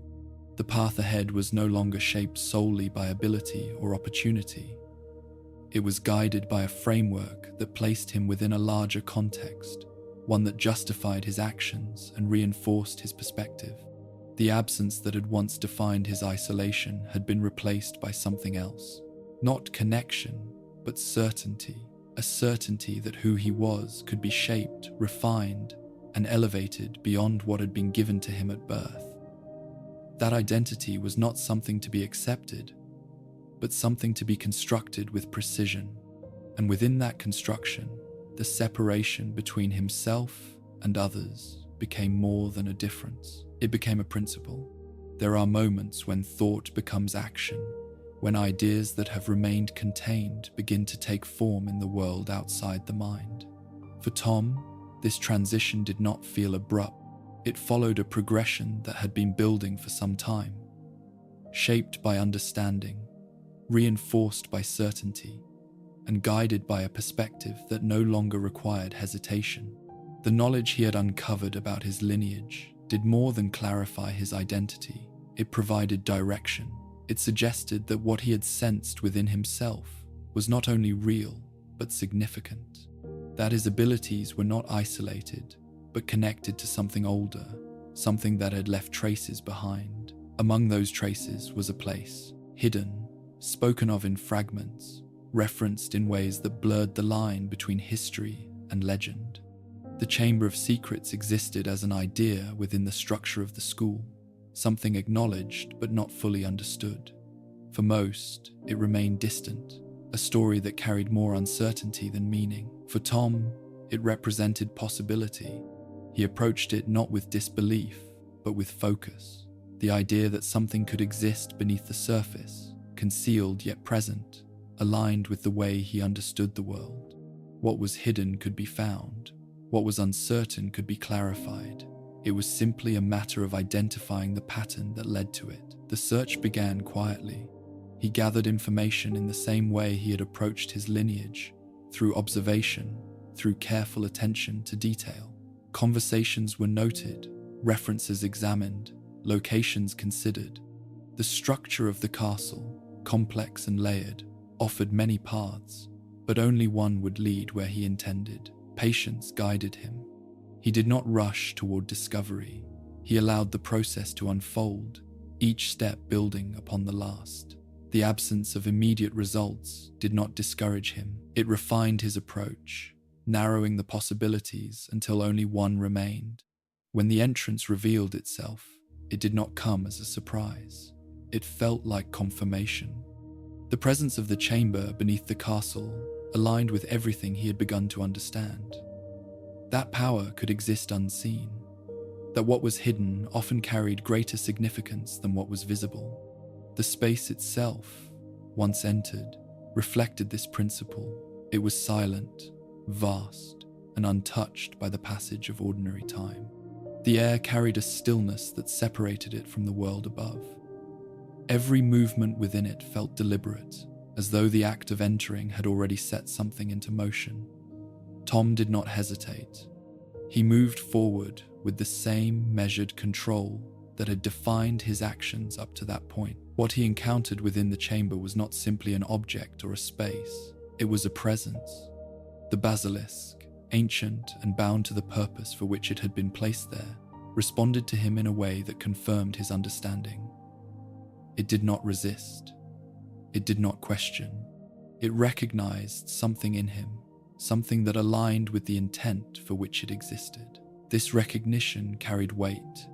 It suggested that the connection he had traced through his lineage extended beyond identity into action. that what he had become allowed him access to something that others could not reach. This access was not accidental. It was earned through the path he had followed. The decision that followed did not arrive with conflict. There was no internal resistance, no moment where he considered the implications in terms of right or wrong. The framework through which he viewed the world did not include those distinctions in a way that would alter his course. What mattered was possibility, what could be done, and what that would confirm. The use of the basilisk was not impulsive. It was controlled, deliberate, and purposeful. Each action taken within the chamber reflected the same precision that had guided his development. The effect it had on the world above was not random. It was directed, shaped by intent rather than chance. When the first victim was discovered, the response within the school followed a pattern. Confusion, fear, attempts to understand what had occurred. These reactions did not disrupt Tom's composure. They provided information. They revealed how the system responded to events it could not immediately explain. He observed this response closely. The way suspicion moved, the way explanations were formed and discarded. As long as the cause remained hidden, control remained intact. There was no sense of remorse. The consequences of his actions did not register as something to be weighed against an internal standard. They existed as outcomes, as results that confirmed his ability to influence events beyond immediate interaction. This confirmation reinforced the direction he had already begun to follow. The distinction between thought and action diminished. What had once existed as internal consideration now extended outward without resistance. The boundary that might have limited his behavior, that might have introduced hesitation, no longer held. It had been replaced by a perspective that prioritized control above all else. As the situation escalated, so did the response from those in authority. Measures were taken, investigations conducted, efforts made to restore order. Tom anticipated these actions, adjusting his approach accordingly. He did not withdraw completely. He maintained his presence within the system, allowing suspicion to move without settling. The moment of resolution required precision. When the opportunity to shift blame presented itself, he acted without hesitation. The selection of a target was not arbitrary. It was based on understanding, on identifying someone who could be positioned within the narrative in a way that aligned with existing perceptions. Hagrid became that point of focus. The decision was not driven by personal conflict. It was strategic. The outcome required a conclusion that could be accepted, something that would restore order without uncovering the truth. By directing attention away from himself, Tom preserved the structure he had created. The result followed as expected. The immediate threat was contained, the narrative resolved, the system returned to its previous state. The chamber remained hidden, its existence unconfirmed in any way that could be acted upon. Tom's position within the school remained unchanged, outwardly unaffected by what had occurred. Internally, something had shifted. The act itself carried significance beyond its immediate outcome. It represented a transition, a movement from potential to application, from possibility to reality. The path he had been following had now extended into action in a way that could not be reversed. This was not a moment of transformation in the dramatic sense. It was continuation, the progression that had begun long before, shaped by absence, by control, by the rejection of limits, had now taken another step forward. The distance between what he could imagine and what he was willing to do had narrowed, and within that narrowing, something else became clearer. The absence that had defined him was no longer passive. It had become active, expressed through choices that shaped the world beyond himself. Choices that did not require justification, only execution. Choices that confirmed not only what he was capable of, but what he was becoming.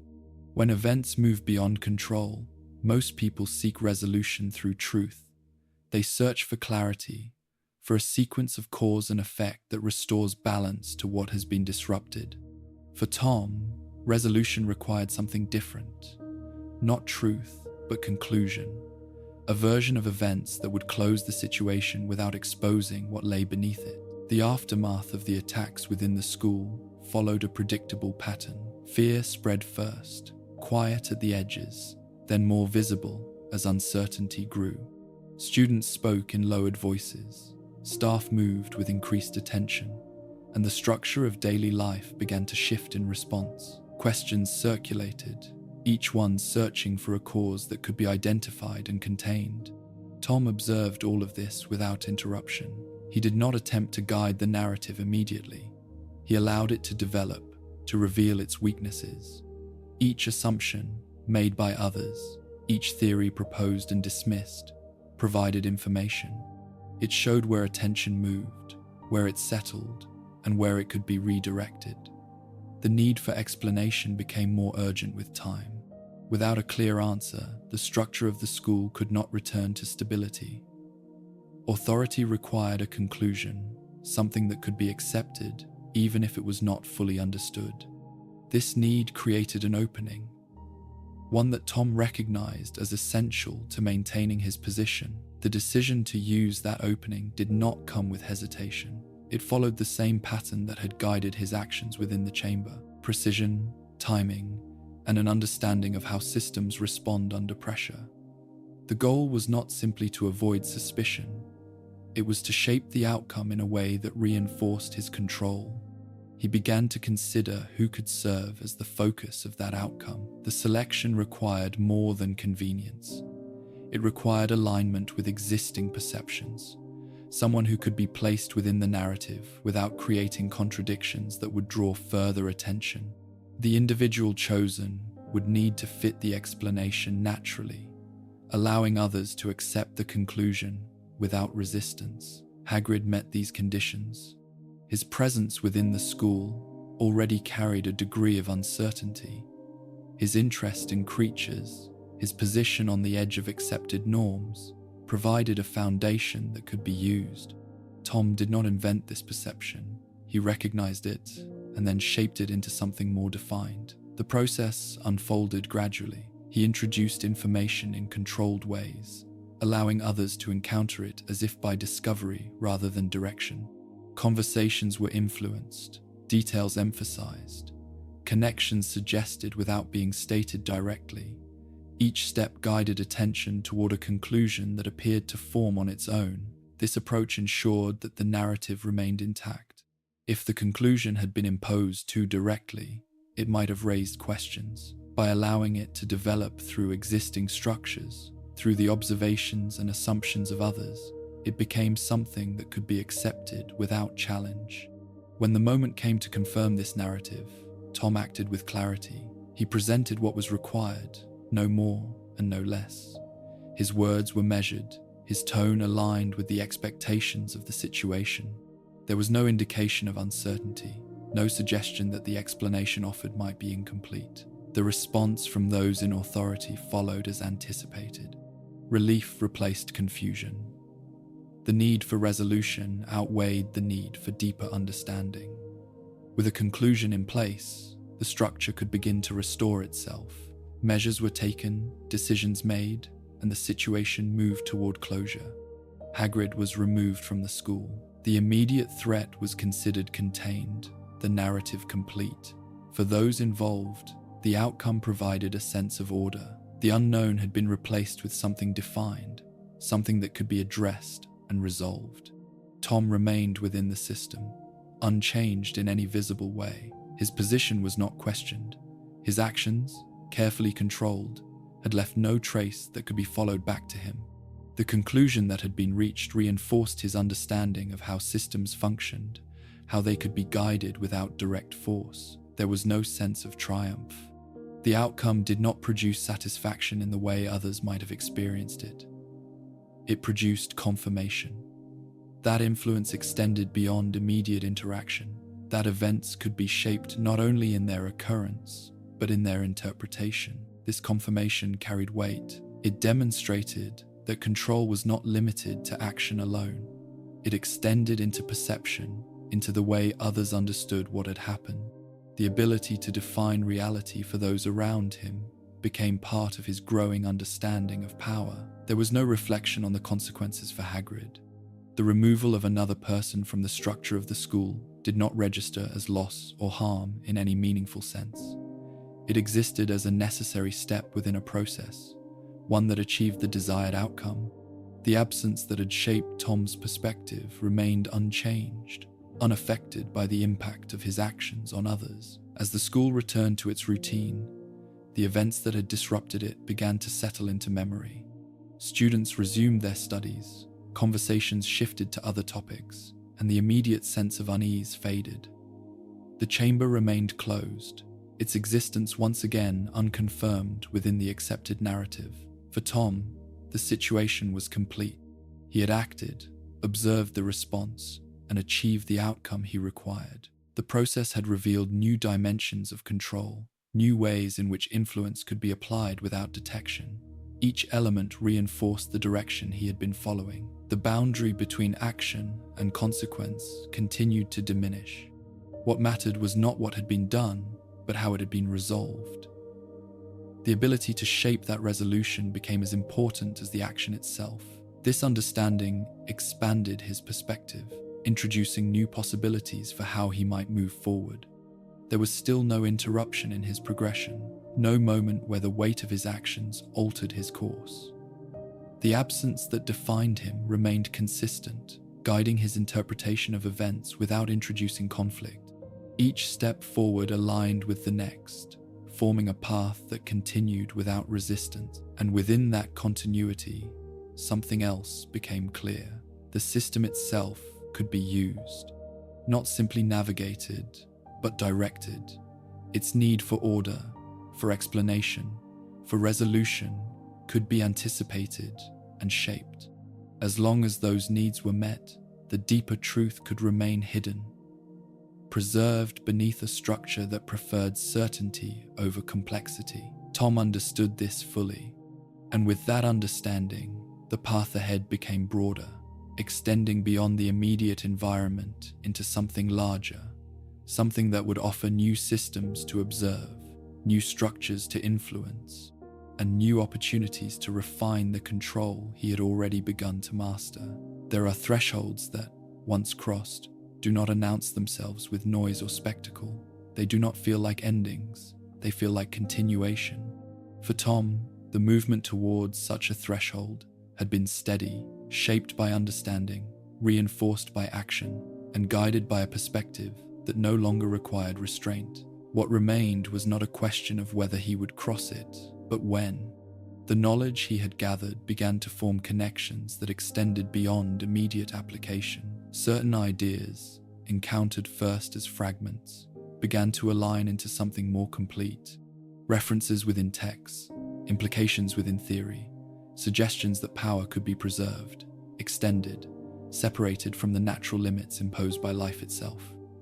These concepts did not exist openly. They were obscured, often dismissed or avoided by those who encountered them. Tom did not dismiss them. He recognized their significance immediately. The idea that the self could be divided, that something essential could be removed and preserved beyond the boundaries of the body, aligned with his understanding of control. If power could be separated from limitation, then limitation itself could be removed. This was not curiosity in the usual sense, it was direction. He approached the subject with the same precision he had applied to everything else.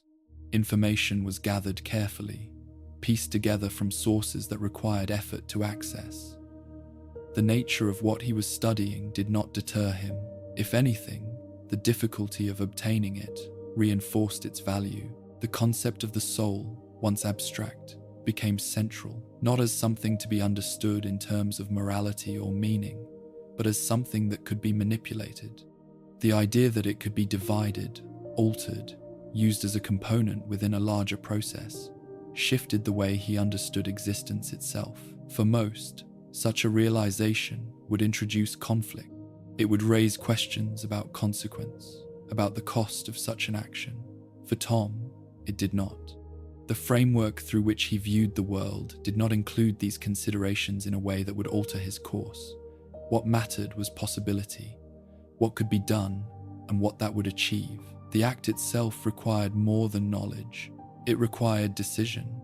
There was no moment of hesitation when that decision formed. It followed naturally from everything that had come before. The absence that had defined his development, the lack of connection, the rejection of limits, all converged into a single point where action became inevitable. The first step across that threshold did not feel like transformation. It felt like confirmation. The event that marked this crossing was not approached with emotion. It was structured, deliberate, carried out with the same control that had defined his earlier actions.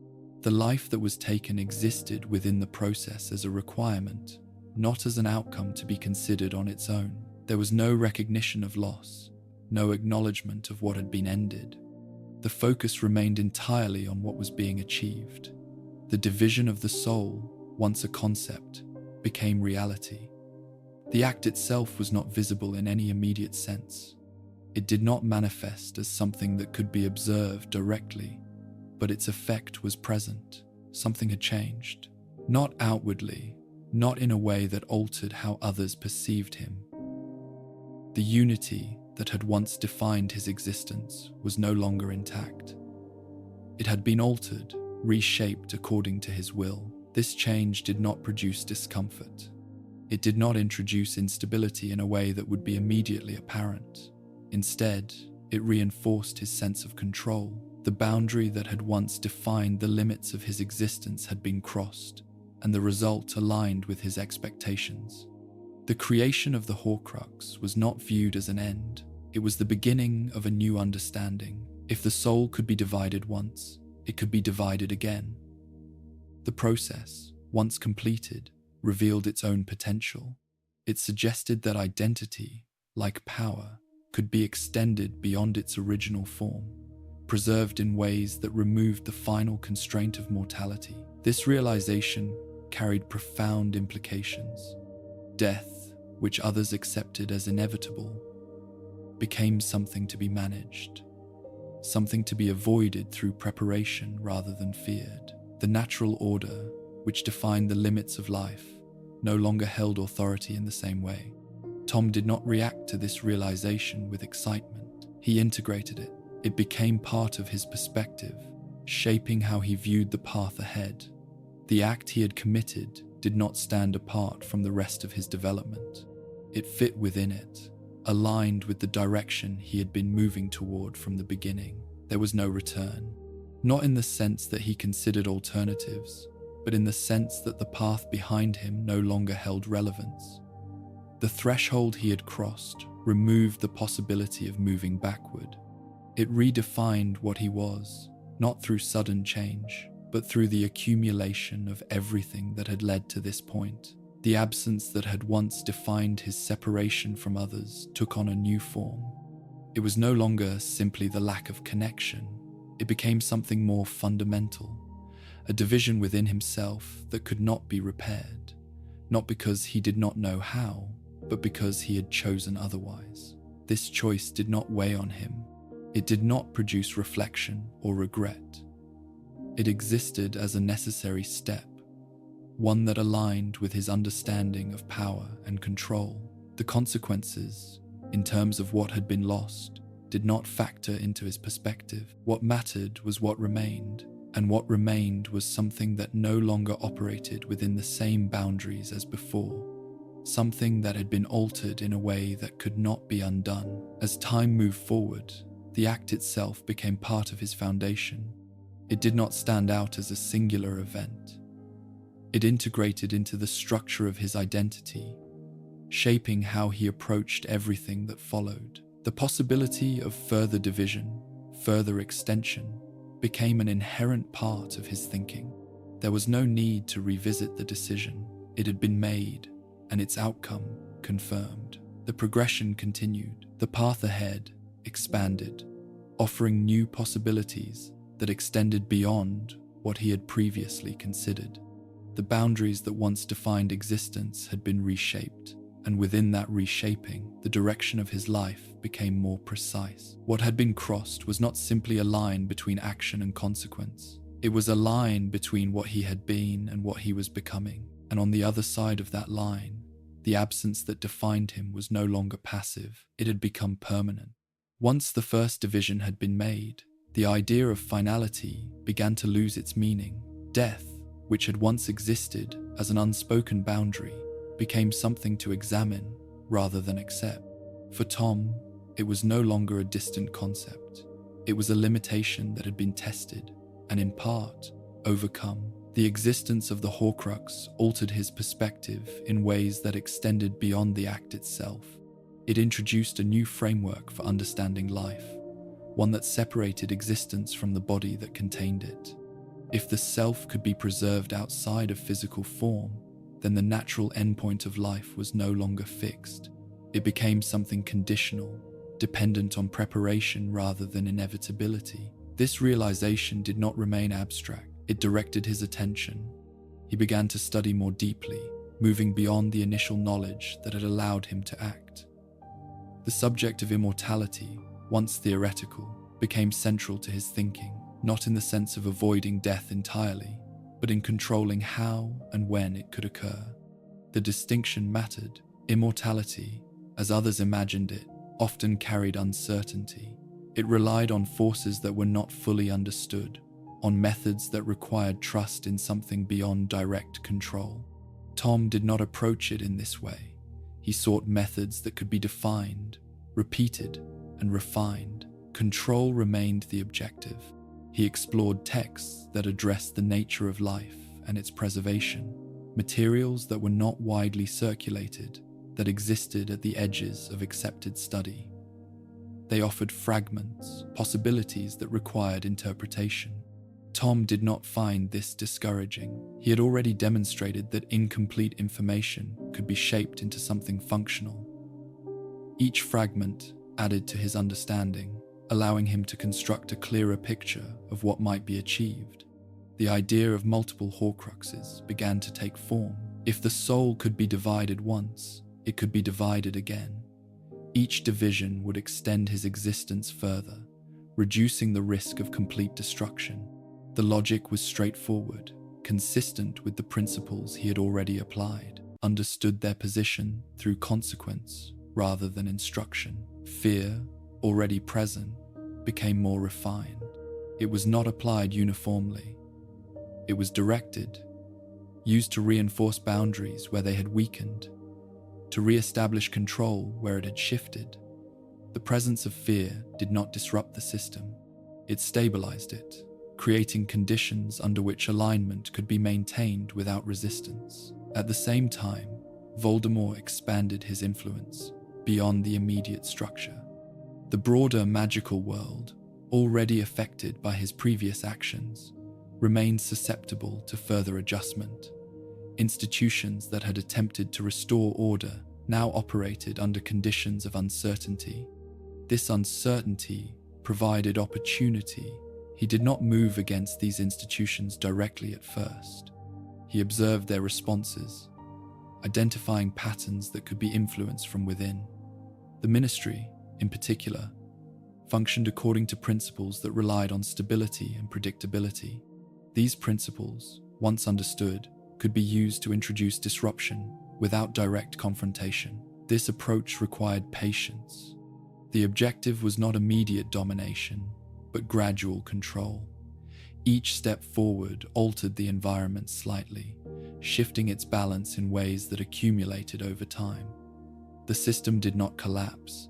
It adapted, and in that adaptation, it moved closer to the structure Voldemort intended to create. The Death Eaters functioned as extensions of this approach. Their actions, though varied, aligned with the broader objective. They operated within the spaces created by uncertainty, reinforcing the changes that Voldemort introduced.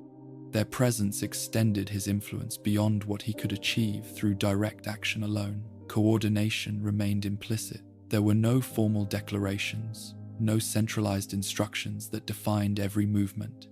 Instead, the structure operated through shared understanding, through patterns that had been established and reinforced over time. Each member acted within this framework, contributing to the overall progression. As control increased, so did visibility. The presence of Voldemort and those aligned with him became more apparent, not through overt display, but through the effects of their actions. The magical world responded accordingly, adjusting its behavior, its expectations, and its perception of what was possible. This shift in perception was critical. Control did not rely solely on action. It depended on how those actions were understood. By shaping perception, Voldemort ensured that his influence extended beyond immediate interaction, affecting decisions made by others even in his absence. Opposition continued to exist.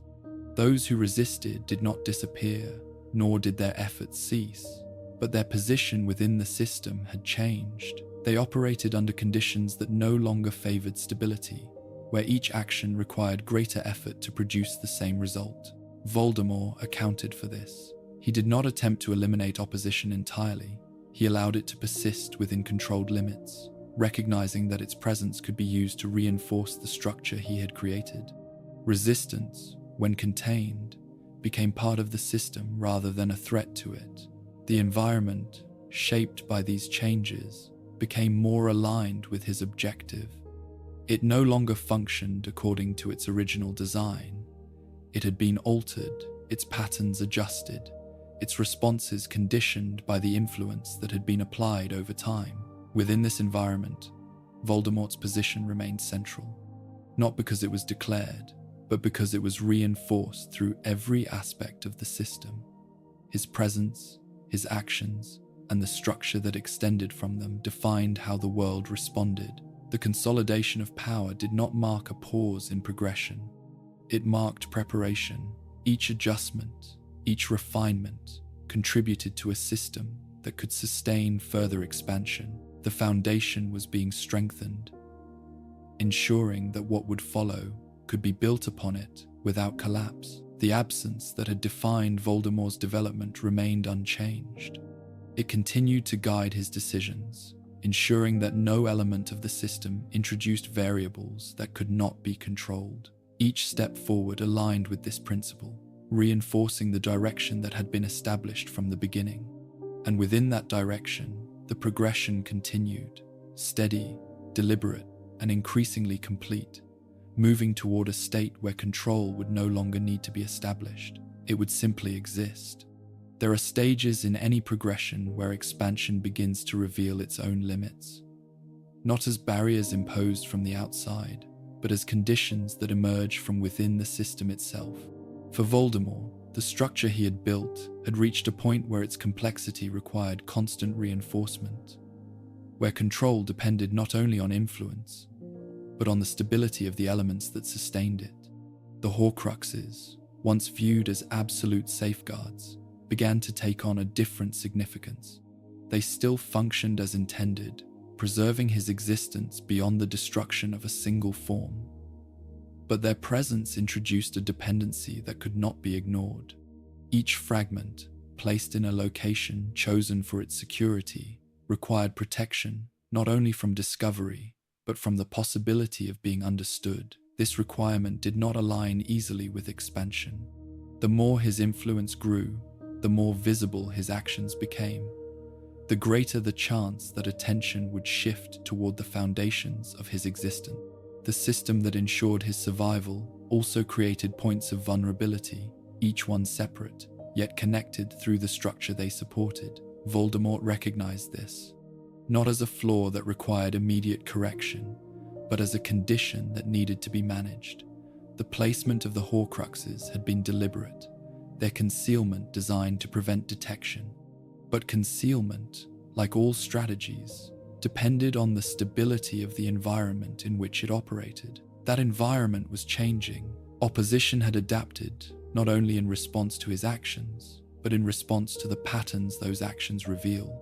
The search for ways to counter him had extended beyond direct confrontation, moving toward understanding the nature of his power itself. This shift introduced a new form of pressure, not immediate, not visible in every moment, but present as a possibility that could not be fully controlled. The idea that his existence depended on elements that could be targeted created a condition that required attention. At the same time, his own actions contributed to this condition. The expansion of his influence, the consolidation of power, the increasing visibility of his presence, all reinforced the system he had built. But they also drew attention, creating conditions under which deeper investigation could occur. This balance required precision. Control needed to be maintained without exposing the foundations upon which it rested. Each action taken had to align not only with the objective of expansion, but with the preservation of the structure that made that expansion possible. Voldemort did not retreat. He adjusted. The protection of the Horcruxes became an integrated part of his strategy, not as isolated measures, but as elements within the broader system. Their security was reinforced through layers of concealment, through conditions that would discourage discovery even if their existence were suspected. This reinforcement did not eliminate risk, it managed it. The distinction was important. Risk could not be removed entirely, but it could be controlled, its impact reduced through careful planning and constant attention. This approach aligned with everything that had defined his progression. At the same time, the nature of the opposition continued to evolve. Those who resisted him began to focus not only on immediate actions, but on the structure that supported those actions. Their efforts, though limited, introduced variables that could not be entirely predicted. Each attempt to understand, each step toward uncovering what had been hidden, represented a movement that required response. Voldemort observed these developments with clarity. He did not dismiss them, nor did he overestimate their immediate effect. He incorporated them into his understanding, adjusting his actions to ensure that the progression continued without interruption. The system he had created remained functional. Its complexity had increased, its elements more interconnected than before. This interconnectedness provided strength, allowing influence to extend across multiple levels. But it also required maintenance, a constant alignment of parts to ensure that the whole remained stable. This requirement did not slow him, it refined him.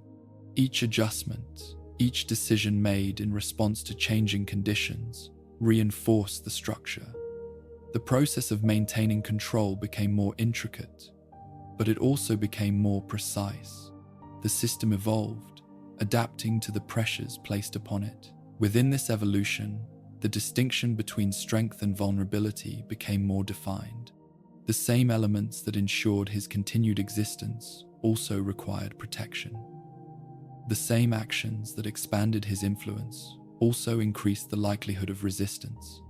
Each aspect of the system carried both advantage and risk, balanced through the application of control. Voldemort did not view this balance as limitation.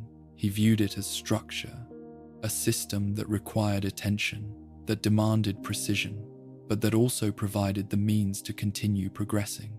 The presence of vulnerability did not negate the strength of what he had built. It required that strength to be applied more carefully.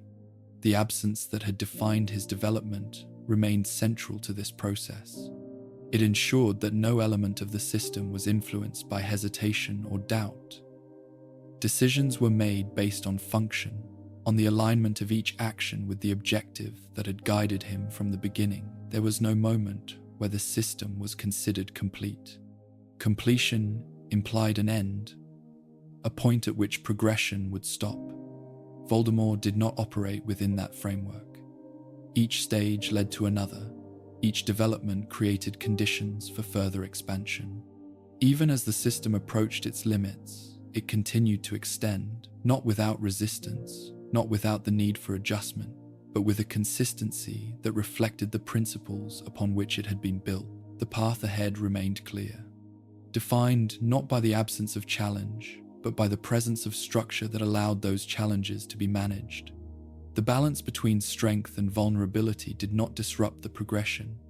It shaped it, and within that shaping, the movement forward continued, steady, controlled, and increasingly complex, guided by the same direction that had defined every stage along the way. There are points in a progression where continuation no longer depends on expansion, but on confrontation. Not confrontation in the sense of conflict alone, but in the sense of reaching the limits of what a system can sustain without resolution.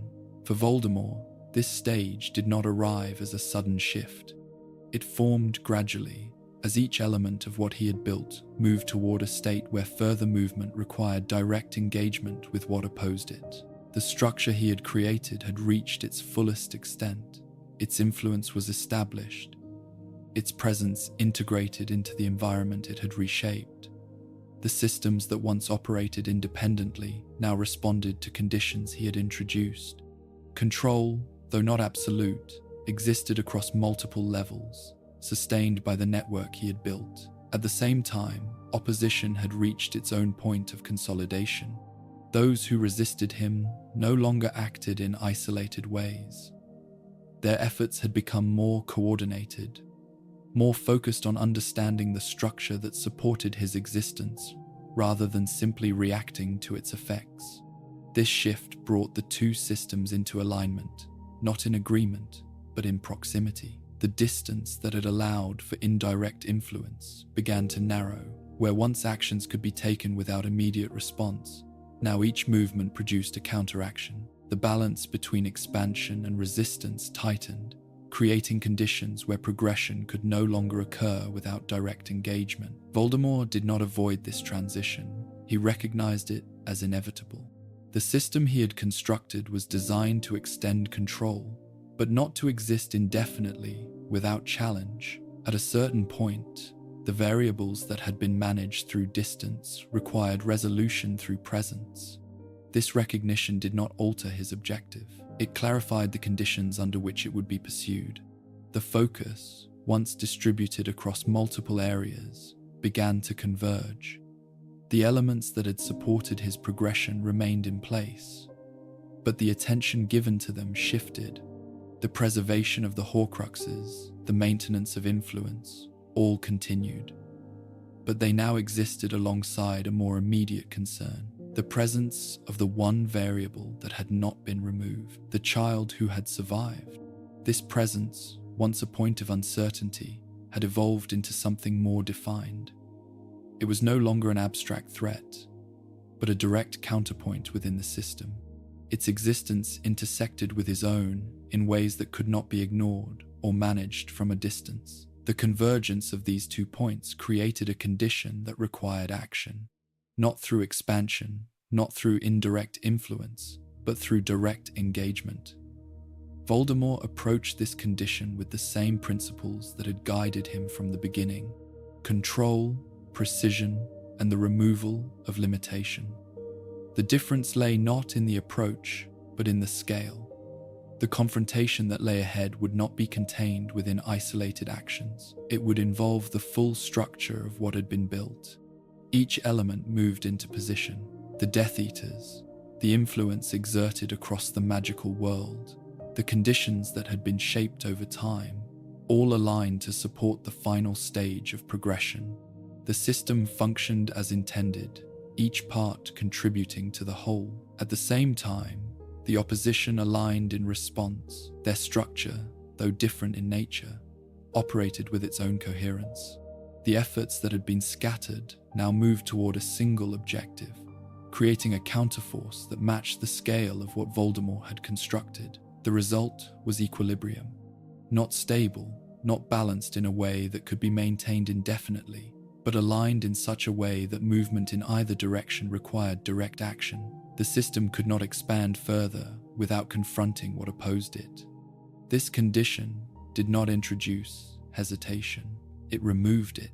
The progression that had been defined by gradual expansion now shifted toward resolution.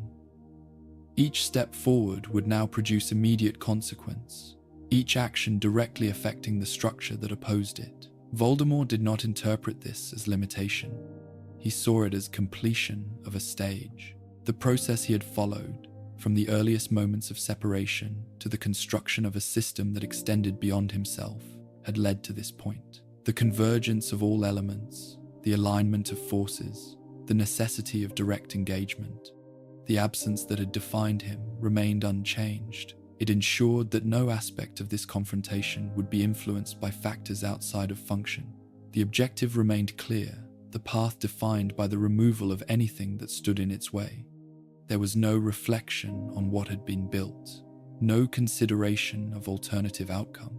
The system existed as it was, shaped by every decision that had led to this point. The only remaining step was to act within it, to bring the progression to its next stage through direct engagement. The environment, already altered by the accumulation of actions, now existed in a state of anticipation, not in the emotional sense, but as a condition where the next movement would determine the direction of what followed. The structures that had been built on both sides could no longer remain in parallel. They had to intersect. Voldemort moved toward this intersection without deviation, each action aligned with the objective, each decision reinforcing the structure that supported it. The system, having reached its limits, now functioned as a single mechanism, directed toward resolution, and within that resolution, the progression would continue, not as expansion, but as transformation. The stage had been set through every step that came before. Now, the next step required that everything be brought together, and in that convergence, the path ahead would no longer be shaped by what had been built. It would be defined by what remained. What began as absence did not remain empty. It was shaped, refined, and extended through a series of decisions that removed one boundary after another. Each stage did not replace the last. It built upon it, creating a progression that moved steadily away from what might have grounded it. The loss of humanity did not arrive as a single event. It formed gradually through the rejection of connection, the division of the self, and the consistent choice to prioritize control over everything else. Nothing was taken without being allowed. Nothing changed without being reinforced. By the end, what remains is not a person shaped by circumstance, but a structure shaped by intention. Identity becomes constructed rather than inherited, existence extended rather than accepted, and every action aligned with a single, uninterrupted direction. The process does not pause to reflect. It does not return to earlier stages. It continues forward, shaped by the same absence that defined its beginning, now expressed in its most complete form. And within that continuity, the question is no longer what was lost. It is whether anything remains that could be called human at all. There was no sense of excess in this reasoning. He did not consider whether one division was sufficient.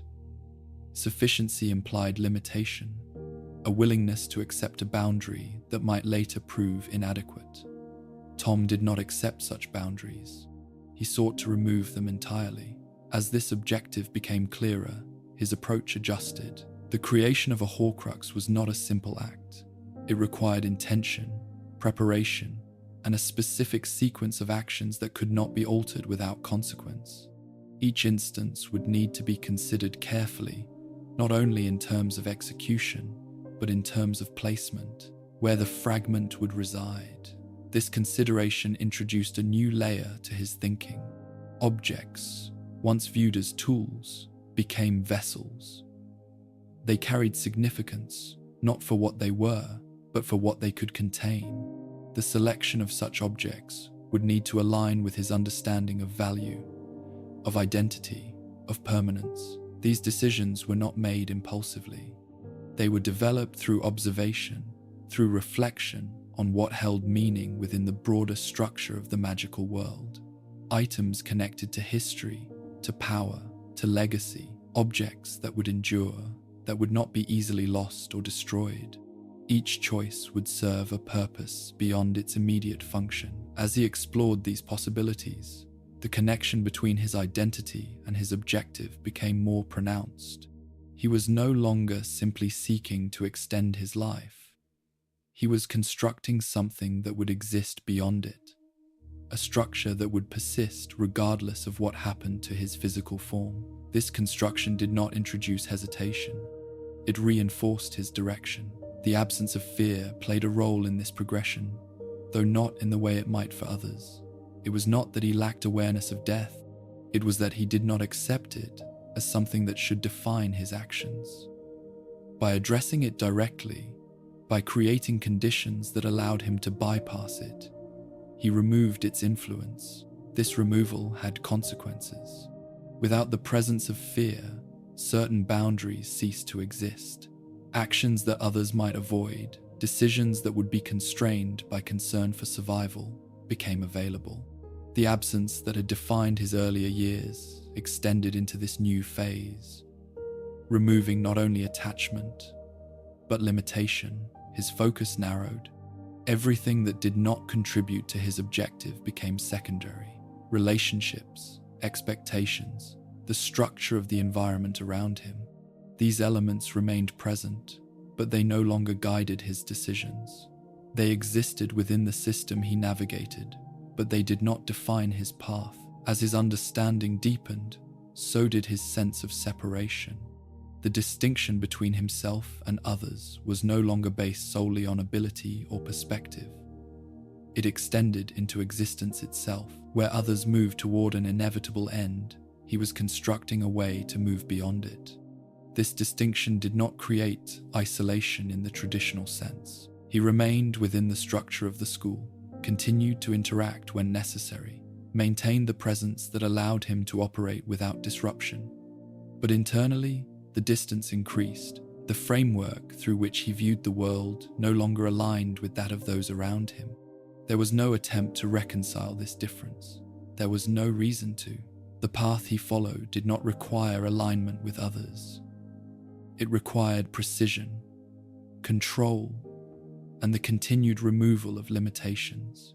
Each step forward reinforced the next, creating a progression that felt consistent, even as it moved further from any shared understanding. The idea of immortality, once a concept explored through theory, had become a project, something to be developed, refined, and completed over time. It was not bound to a single moment or action. It extended into the future, shaping decisions that would continue long after the present phase of his life had passed. And within that future, the implications were clear. The more he divided himself, the further he moved from what he had once been, not in a visible sense, not in a way that could be immediately observed, but in a fundamental way. The unity that defined a single life was being replaced by something else, something constructed, something controlled, something that no longer depended on the natural order to continue. The absence that had shaped him from the beginning had now found its most complete expression, not as emptiness, but as division. And with each division, the path ahead became more certain, even as it moved further from anything that might have once defined him as human. There are connections that form without effort, shaped by shared experience, by time spent in proximity, by the quiet exchange of thought and feeling that builds something gradual and lasting. For many, these connections define how the world is understood. They provide context, meaning, and a sense of place within something larger than the self. For Tom, these connections never fully took hold, and as his path continued, they began to disappear entirely.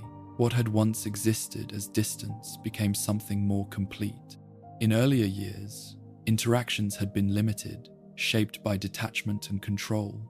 Now, even those controlled interactions began to lose their purpose. The presence of others no longer offered anything of value beyond immediate utility. Conversations became shorter, more focused, stripped of anything unnecessary. There was no reason to extend them beyond their function. Those who had once gathered around him remained, but their position shifted. They continued to seek his attention, to align their behavior with what they perceived as his expectations. But the dynamic no longer required maintenance in the same way. Where once he had observed closely, adjusted carefully, he now allowed the structure to sustain itself. Influence, once actively shaped, became passive. This passivity was not neglect, it was evolution. The system he had created no longer needed constant refinement. It operated according to patterns that had already been established. Those within it continued to respond as expected, their actions guided by assumptions that no longer required reinforcement. Tom did not withdraw completely, but he reduced his involvement to what was necessary. The distinction between influence and connection became absolute. There was no longer any overlap between the two. Where others might have found value in shared experience, in the exchange of ideas that led to something mutual, Tom saw only variables. Each individual represented a point within a system, something to be positioned, not something to be understood. This perspective did not feel limiting, it felt efficient. The unpredictability that often accompanies human interaction was removed. Without emotional investment, there was no need to anticipate reactions beyond what could be observed directly. Responses followed patterns, and those patterns could be used without complication. There were moments when others attempted to bridge the distance, attempts at conversation that extended beyond the immediate, questions that suggested curiosity about something deeper. These moments did not last. Tom redirected them with quiet precision, returning the interaction to its functional state without confrontation. Over time, these attempts became less frequent. The pattern was understood, even if it was never expressed. Those who remained adjusted their expectations, accepting the boundaries that defined their interactions. This acceptance did not diminish their alignment, it reinforced it. Within this environment, Tom's focus continued to narrow. The objectives that had begun to define his path required attention that could not be divided. The study of immortality, the refinement of knowledge that extended beyond conventional limits, demanded concentration. Anything that did not contribute to these objectives became secondary. Relationships, in their traditional form, offered no advantage. They introduced variables that could not be fully controlled, required investment that did not produce measurable results. Without a framework that valued them, they ceased to exist in any meaningful sense. Interaction remained, but connection did not. The absence that had once been a condition became a choice, not a conscious decision made at a single point, but a progression that reached its conclusion through repetition. Each instance where connection was not pursued, each moment where distance was maintained, contributed to a state that no longer required adjustment. This state extended beyond his interactions with peers. Authority figures, those who might have influenced his development in other circumstances, remained external. Their guidance was acknowledged when necessary. Their presence navigated with the same precision applied to everything else, but they did not shape his direction. There was no resistance to overcome, no conflict that required resolution. The path he followed did not intersect with theirs in a way that demanded reconciliation. He moved within the system, but not as part of it. His objectives existed outside the structure that governed others, aligned with something that extended beyond it. As time passed, the effects of this detachment became more pronounced, not in visible ways, not in actions that drew attention, but in the absence of response. Situations that might have elicited reaction in others passed without interruption. Events that carried emotional weight for those around him did not register in the same way. This absence was consistent. It did not fluctuate, did not vary based on circumstance. It remained present across all interactions, shaping his behavior without requiring conscious effort. It was no longer something that could be altered. It had become part of the structure through which he operated. The progression toward his objectives continued without interruption. Each step forward reinforced the next, creating a continuity that did not allow for deviation. The absence of connection removed potential distractions, allowing his focus to remain fixed on what he had chosen to pursue. There was no sense of loss, no recognition that something had been left behind. The concept of connection, of relationship, of shared experience, no longer held relevance within his perspective. It existed as something observed in others, something that could be understood in terms of function, but not something that required participation. In this way, the separation became complete, not as isolation imposed from the outside, but as a state maintained from within. The distance between himself and others was no longer something that could be crossed. It had been reinforced to the point where crossing it no longer served a purpose. And within that distance, something else remained: clarity. A perspective unencumbered by attachment, by uncertainty, by the influence of anything that did not align with his objectives. This clarity guided his actions, shaped his decisions, and sustained the direction he had been moving toward from the beginning. The absence that had defined his early years had now reached its full expression, not as emptiness, but as removal. The removal of everything that might have connected him to others in a way that could alter his path. And with that removal, the path itself became uninterrupted, extending forward without resistance, without deviation, and without the possibility of return. There is a moment at the end of formal education when expectation shifts. For most, it marks the beginning of integration into a wider world, a transition from learning to application within established paths. Careers are chosen, roles accepted, futures shaped by the structures that already exist. For Tom, this moment did not carry the same meaning. What awaited him was not integration, but continuation. His time at Hogwarts had provided what it was capable of offering: knowledge, access, and a framework through which to refine his abilities. It had confirmed his position, reinforced his direction, and expanded his understanding of what could be achieved, but it had never altered his purpose. That purpose remained separate, moving forward along a path that did not align with those around him. As his final year came to a close, the question of what would follow was raised by others. Professors spoke of opportunity, of positions within the ministry, of roles that would allow him to apply his talents in ways that benefited the structure of the magical world. These suggestions were not without merit. They represented paths that many would consider desirable, offering stability, recognition, and influence within established systems. Tom considered them, but only briefly. They did not align with his objective. To accept such a path would be to place himself within a structure that imposed limitations. Even positions of influence carried boundaries, expectations that would constrain how power could be used. The system rewarded compliance as much as ability, and compliance was not something he was willing to offer. The idea of working within existing frameworks held no appeal, not because they lacked value, but because they did not provide what he sought. It was directed towards something more fundamental, something that required freedom from the constraints those systems imposed. This realization did not create conflict. It clarified his direction. He would not follow a path that had been established by others.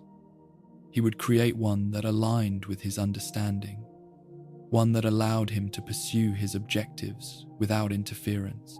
This decision was not announced. It did not require explanation. It existed as a continuation of everything that had come before.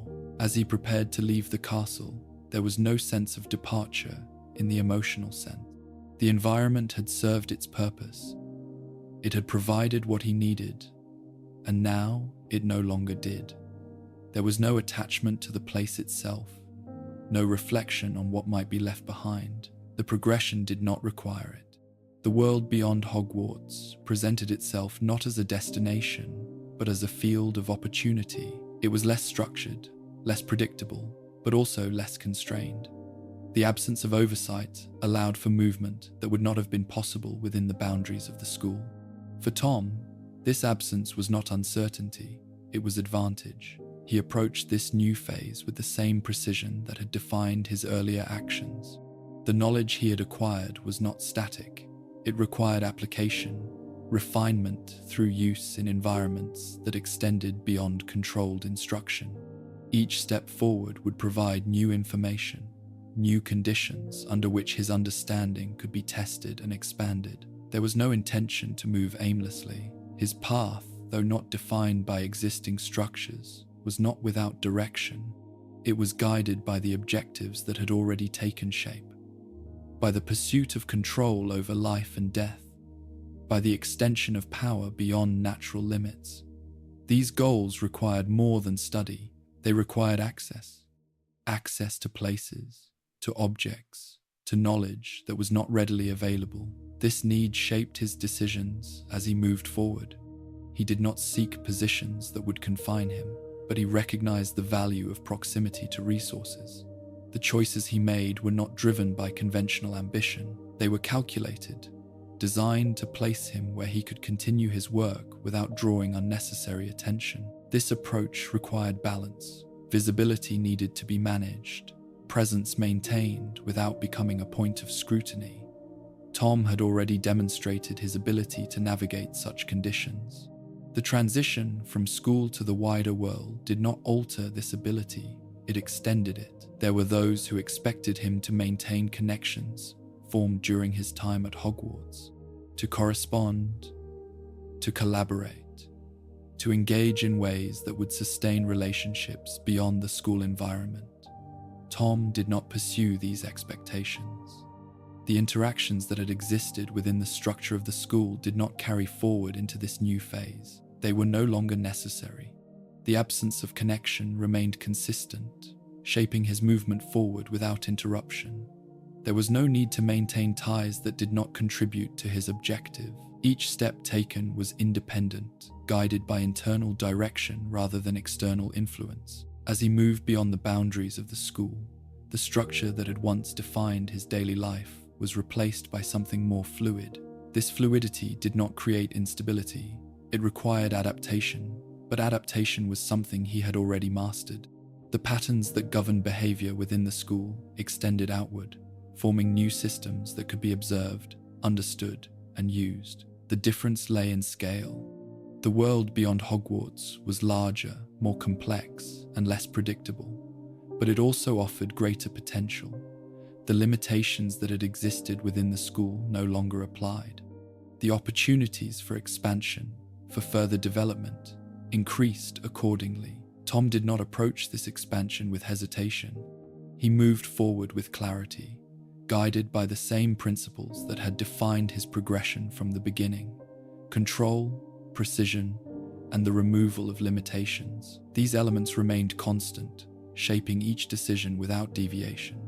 There was no moment where he paused to reconsider the path he had chosen, no reflection on alternatives that might have led elsewhere. The absence that had guided him did not allow for such considerations. It maintained focus, removing anything that might introduce uncertainty. In this way, the transition from student to something else was seamless. There was no break, no clear division between what had been and what would follow. The progression continued uninterrupted, extending into a phase that offered new possibilities, new structures to navigate, and new ways to apply the knowledge he had acquired. The path ahead remained consistent, defined not by where it led, but by how it was followed. Each step forward aligned with the last, forming a progression that did not require adjustment, only continuation. And within that continuation, the separation between himself and the world around him became more complete, not as isolation, but as independence. A movement beyond systems, beyond expectations, beyond anything that might impose limits on what he had already begun to become. There are places that exist at the edges of a system, not fully separate from it, but not entirely within it either. They serve a purpose that is understood by those who seek them out, while remaining unnoticed by those who do not. Borgin and Berks was such a place. It did not present itself openly. Its presence within the wider world was subtle, defined by those who entered rather than those who passed by. The objects it contained were not displayed for admiration, but for acquisition. Each item carried a history, a weight that extended beyond its immediate form. For most, such a place would evoke caution. For Tom, it offered opportunity. His decision to position himself within this environment was not accidental. It aligned with his need for access. The study he had begun required more than theoretical understanding. It required proximity to artifacts, to objects that had been shaped by the same principles he sought to master. Borgin and Berks provided that proximity. He entered this role without resistance. The work itself was structured, defined by transactions and interactions that followed established patterns. Customers arrived with intent, seeking items that were often difficult to obtain elsewhere. The process of exchange was deliberate, measured, and rarely questioned beyond what was necessary. Tom adapted quickly. He observed the flow of information, the way objects were presented, the language used to describe their function without revealing too much. Each interaction offered insight, not only into the items themselves, but into the people who sought them, their motivations, their desires, their willingness to overlook certain details in pursuit of what they wanted. This environment reinforced what he had already begun to understand, that power often existed in concealed forms, that it could be transferred, contained, and used by those who knew how to access it. The objects within the shop were not random. They represented fragments of a larger system, one that extended beyond any single location. Tom approached these objects with the same precision he applied to everything else. He studied them, not in a visible way, but through careful observation. The markings, the materials, the subtle indications of enchantment that suggested deeper function. Each detail contributed to a broader understanding, one that aligned with his ongoing pursuit. There were items that drew his attention more than others. Objects connected to history, to lineage, to figures whose influence had extended beyond their own time.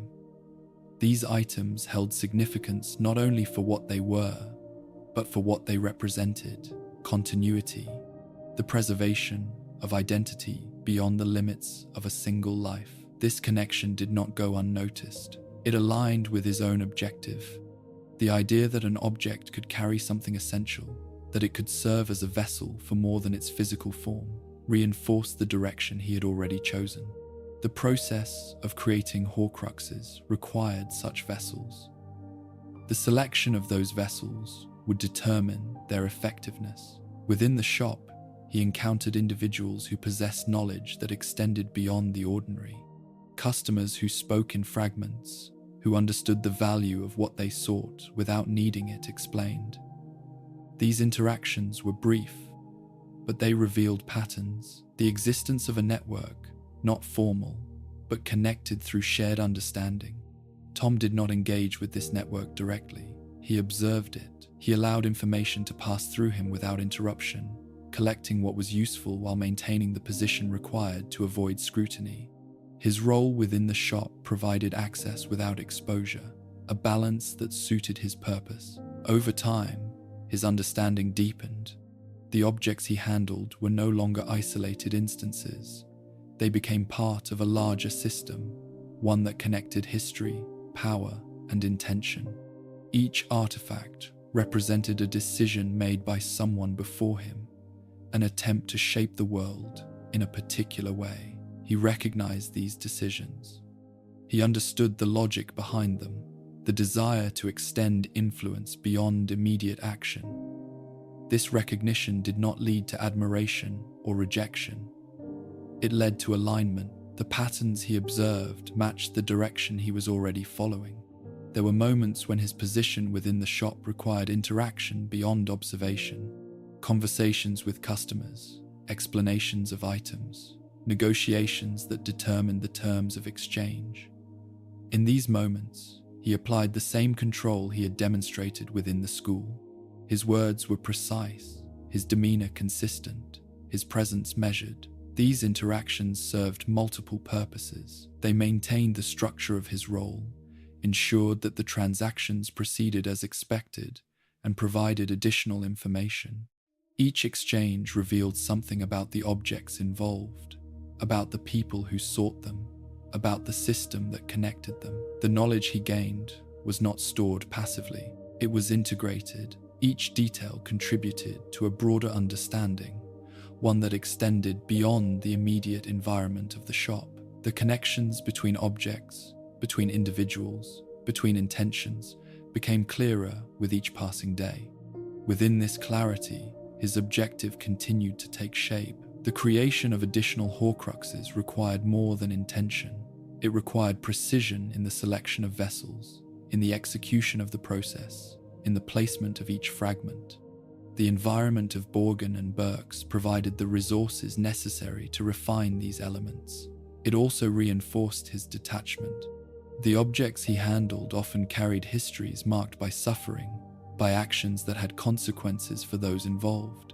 These histories did not affect him, They existed as information, as context that could be used without being felt. This absence of response remained consistent. It did not fluctuate based on the nature of what he encountered. It did not introduce hesitation or reflection. It allowed him to move through this environment without distraction, focused entirely on what he sought to achieve. As time passed, his role within the shop became secondary to what it enabled. It was not an end in itself, but a means to access what lay beyond it. The knowledge, the artifacts, the connections that could be used to further his objective. Each day within that space contributed to the progression he had already set in motion. There was no sense of permanence in this position. He did not intend to remain within it longer than necessary. It existed as a stage within a larger process, one that would eventually lead him elsewhere. The path ahead extended beyond the confines of the shop, into areas that required greater autonomy. But for now, the environment served its purpose. It provided access, information, and the conditions necessary to continue his work without interruption. It allowed him to refine his understanding, to prepare for what would follow. And within that preparation, the separation between himself and the world around him continued to deepen, not as a result of isolation, but as a consequence of focus.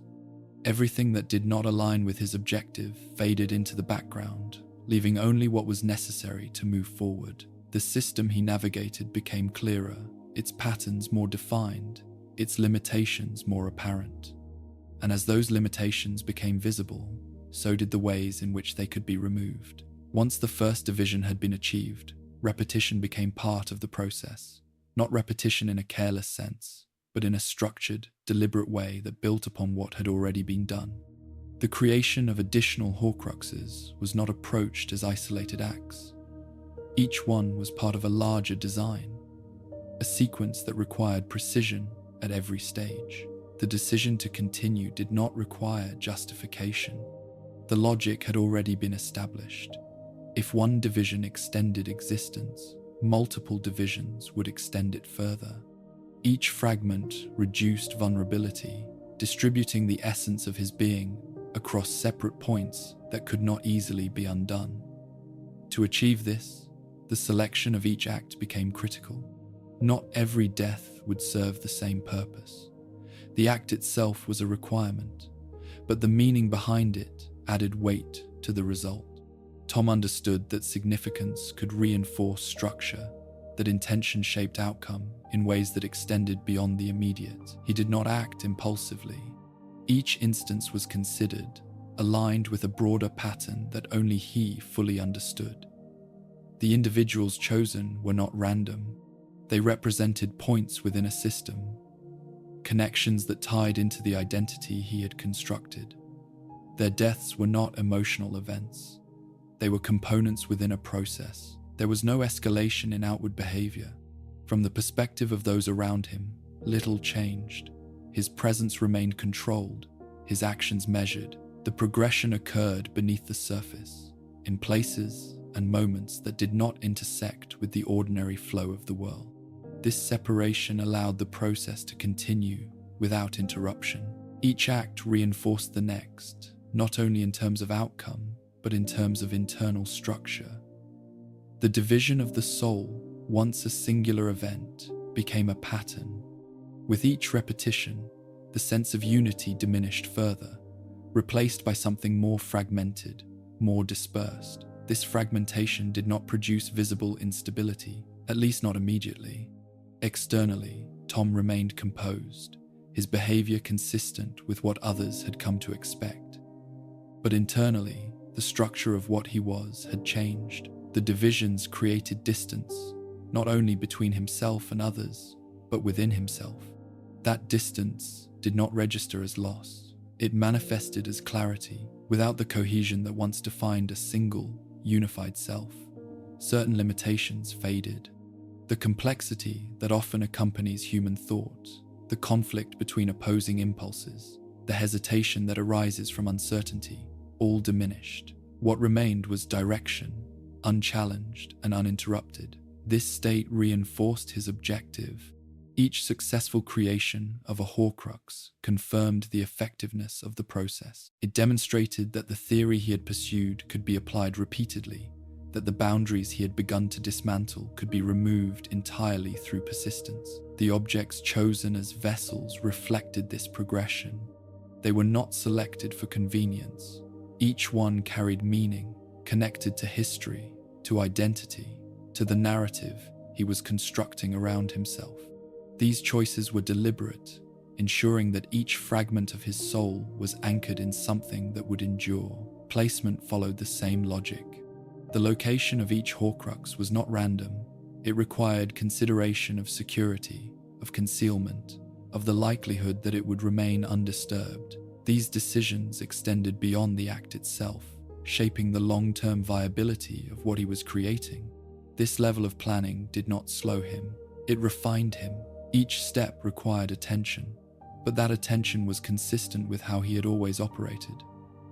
The process did not introduce new challenges that altered his approach. It extended the application of principles he had already mastered. There were moments when the cumulative effect of these actions might have been recognized, if viewed from a distance. A pattern of disappearances, of events that could not be easily explained. But these moments remained disconnected, separated by time, by location, by the absence of a clear link. The system within which they occurred did not allow for easy connection. Tom ensured that it remained this way. He understood the importance of isolation, of preventing any single point from revealing the whole. Each act was contained, its implications limited to what could be observed directly. The larger structure remained hidden, existing only within his own understanding. As the number of Horcruxes increased, so did the distance between what he had been and what he was becoming. Not in a visible sense, not in a way that others could easily perceive, but in a fundamental way that shaped his existence. The divisions had altered him, not only in structure, but in essence. The absence that had defined his early years had evolved into something more complex. It was no longer simply the lack of connection. It was the result of deliberate action, the removal of parts of himself that had once formed a whole. This removal did not feel incomplete. It felt intentional, aligned with his objective. Each fragment represented control, a point of preservation, a safeguard against the one outcome he refused to accept. Together, they formed a system that extended beyond the limitations of a single life, a network of existence that could not be easily undone. This system did not require acknowledgement. It did not need to be understood by others to function. It existed independently, sustained by the choices he had made and the structure he had created. As the process continued, the idea of self began to shift. No longer contained within a single form, no longer defined by a singular identity, it became distributed, extended across objects, locations, and moments that existed beyond the immediate. This distribution did not create confusion. It created permanence, or something that approached it. The natural order, which defined life as a singular, continuous experience, no longer applied in the same way. It had been replaced by something constructed, something that existed outside the boundaries that governed others. Tom did not reflect on this transformation. There was no moment where he considered what had been lost in the process. The absence of such reflection was consistent with everything that had come before. Each step forward aligned with the next, forming a progression that did not require reassessment. What mattered was the outcome, and the outcome was clear. With each act, with each division, he moved further away from the limitations that defined ordinary existence, further away from the constraints that bound others to a single path, a single end.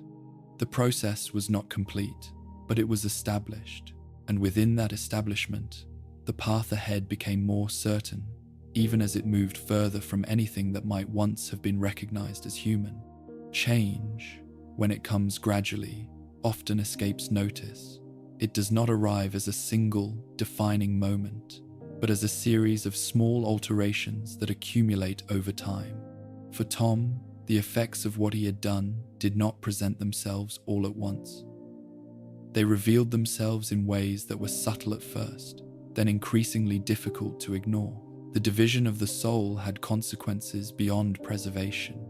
Each fragment created distance, not only within his existence, but within the structure that held him together.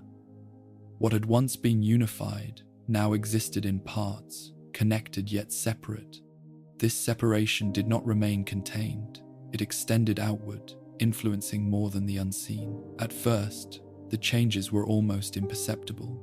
A difference in expression, a stillness that lingered longer than expected, a quality in his presence that suggested something had shifted beneath the surface. These were not changes that could be easily defined.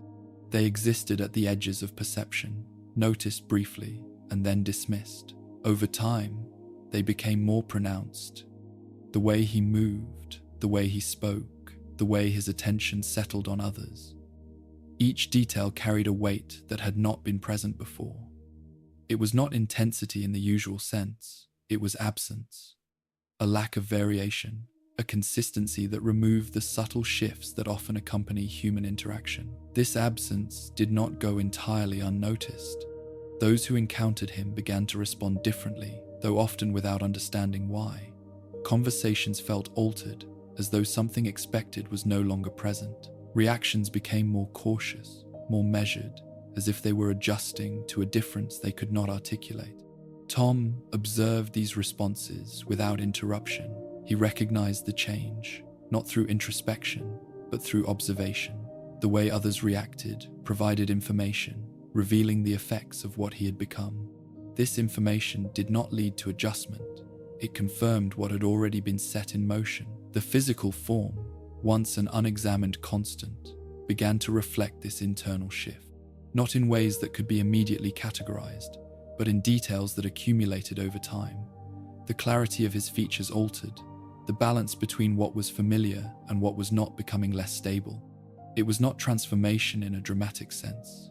It was distortion, gradual and precise. This distortion did not concern him.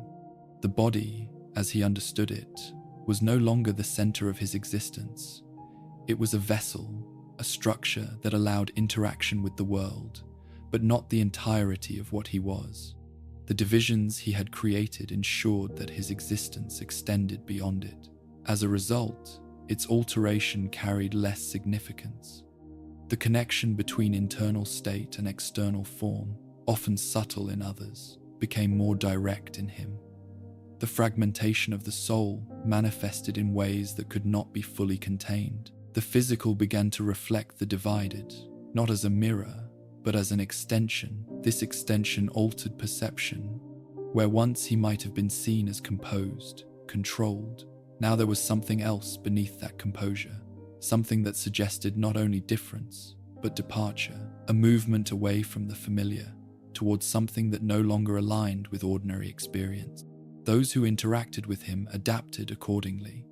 Their responses became more restrained, their engagement more cautious. The dynamic shifted, not through explicit change, but through the accumulation of subtle differences that altered how they perceived him. Tom did not attempt to correct this perception. He allowed it to develop, recognizing that it reinforced his separation. The distance between himself and others, once maintained through behavior, now extended into presence. It required less effort to sustain. Within this state, his focus remained unchanged. The objectives that guided him did not depend on how he was perceived. They existed independently, driven by a logic that did not require validation from those around him. The changes in his form, in his presence, did not alter his direction. They aligned with it.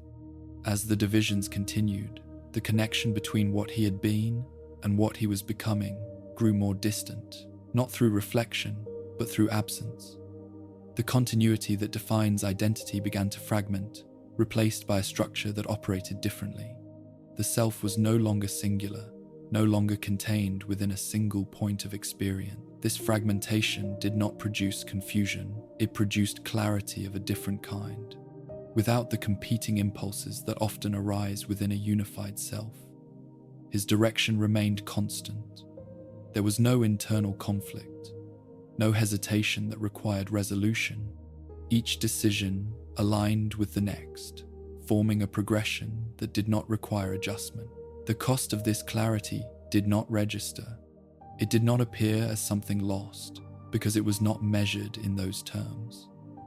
What had been removed did not leave an absence that could be felt. It left a space that was simply unoccupied, a gap that did not demand attention.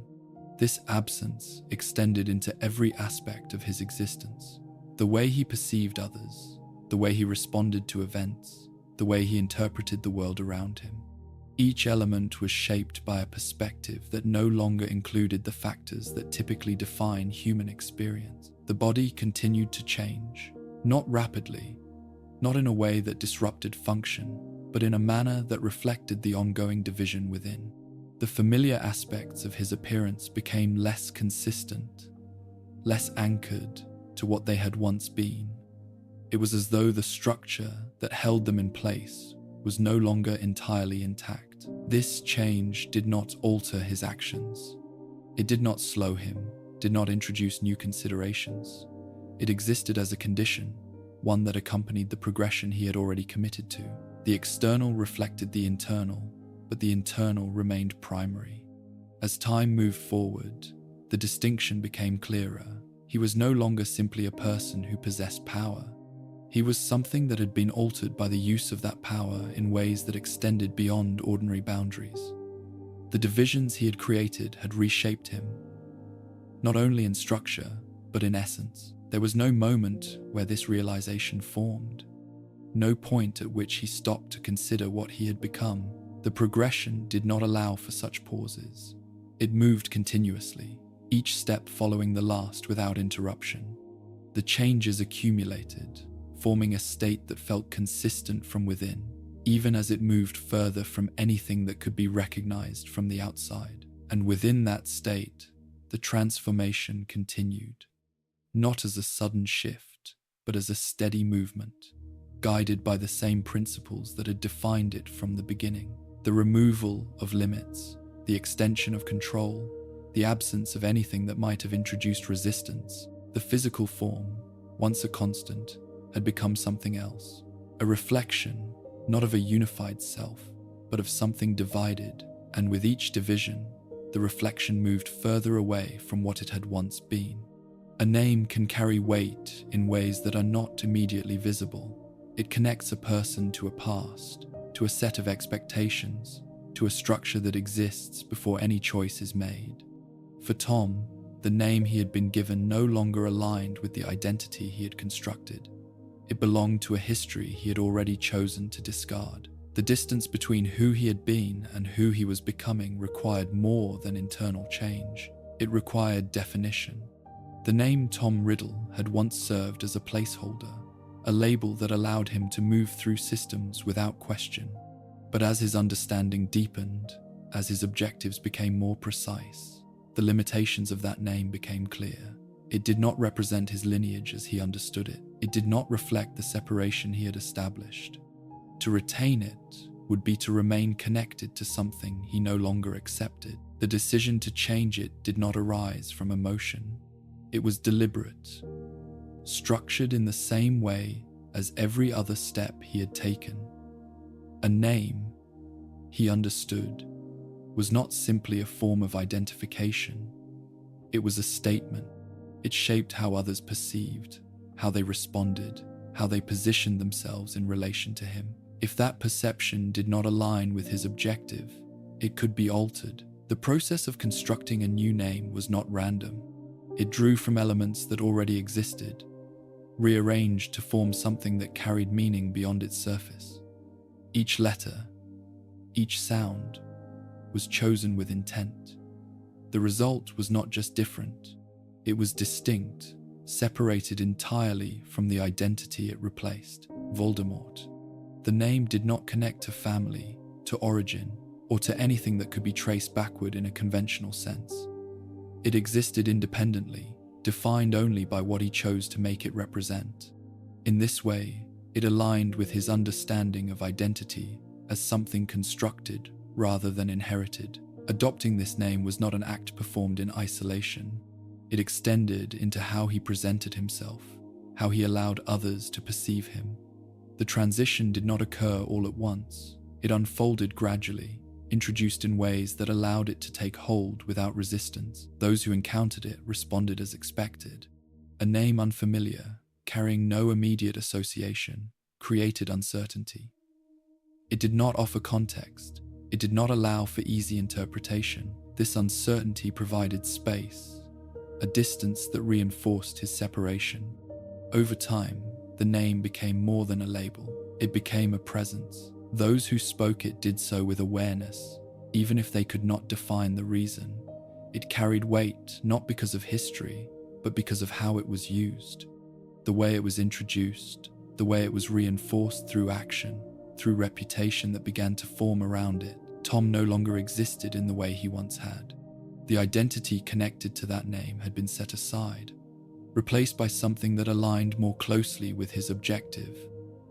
This was not a transformation driven by need for recognition. It was an extension of control. By defining himself, he removed the influence of what had been given to him. The name Voldemort carried no past that could be used to limit him. It did not connect to the orphanage, to the absence that had shaped his early years, or to the lineage he had partially rejected.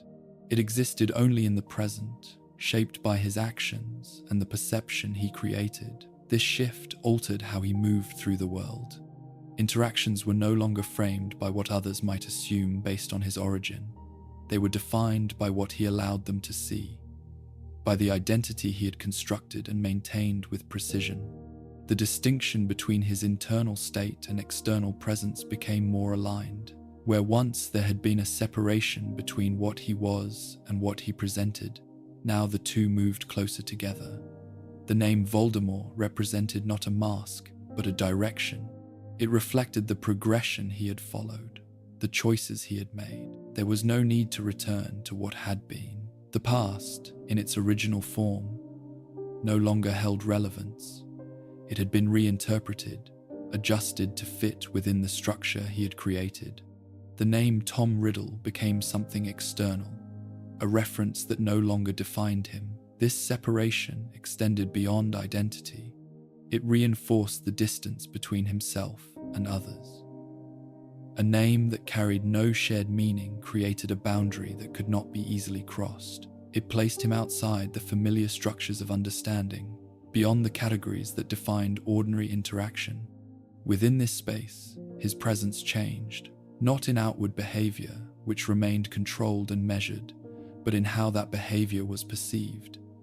The name carried implication, suggested something that extended beyond immediate observation. It created an impression that did not rely on explanation. Tom understood the value of this. Perception, once shaped by subtle influence, now had a focal point. The name itself became part of the system he used to guide how others responded. It required no direct action. It existed as a constant, reinforcing the structure he had built. As the identity of Voldemort became more established, the connection to what had come before continued to diminish. Not through conscious effort, but through lack of necessity. The progression did not require reference to the past. It moved forward, guided by objectives that extended beyond anything that had defined him earlier. There was no moment of reflection on this transition, no consideration of what it meant to abandon one name for another.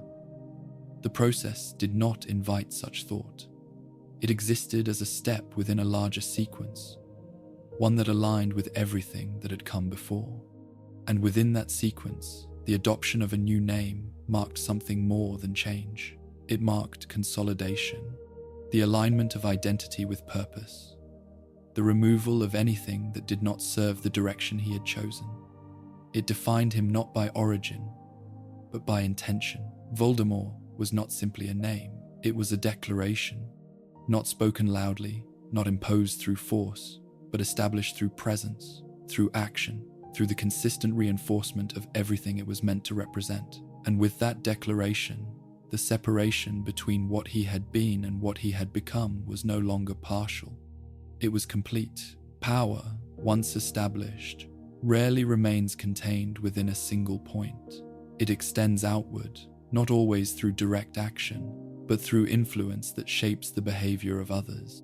For Voldemort, the progression from individual control to collective influence followed naturally from everything that had come before. He did not seek followers in the conventional sense. There was no open call, no clear invitation that marked the beginning of something organized. Instead, individuals were drawn toward him, responding to the same qualities that had once shaped interactions within the school.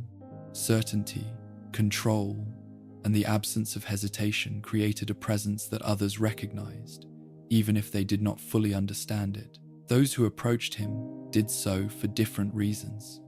Some were motivated by ambition, seeking proximity to someone they believed could elevate their position. Others were driven by ideology, aligning themselves with ideas that reflected their own beliefs about power, lineage, and the structure of the magical world.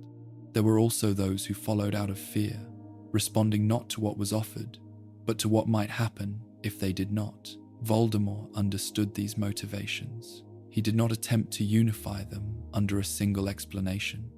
Instead, he allowed each individual to find their own reason for alignment, recognizing that control was more effective when it adapted to those it influenced. The structure that formed around him did not resemble traditional hierarchy at first.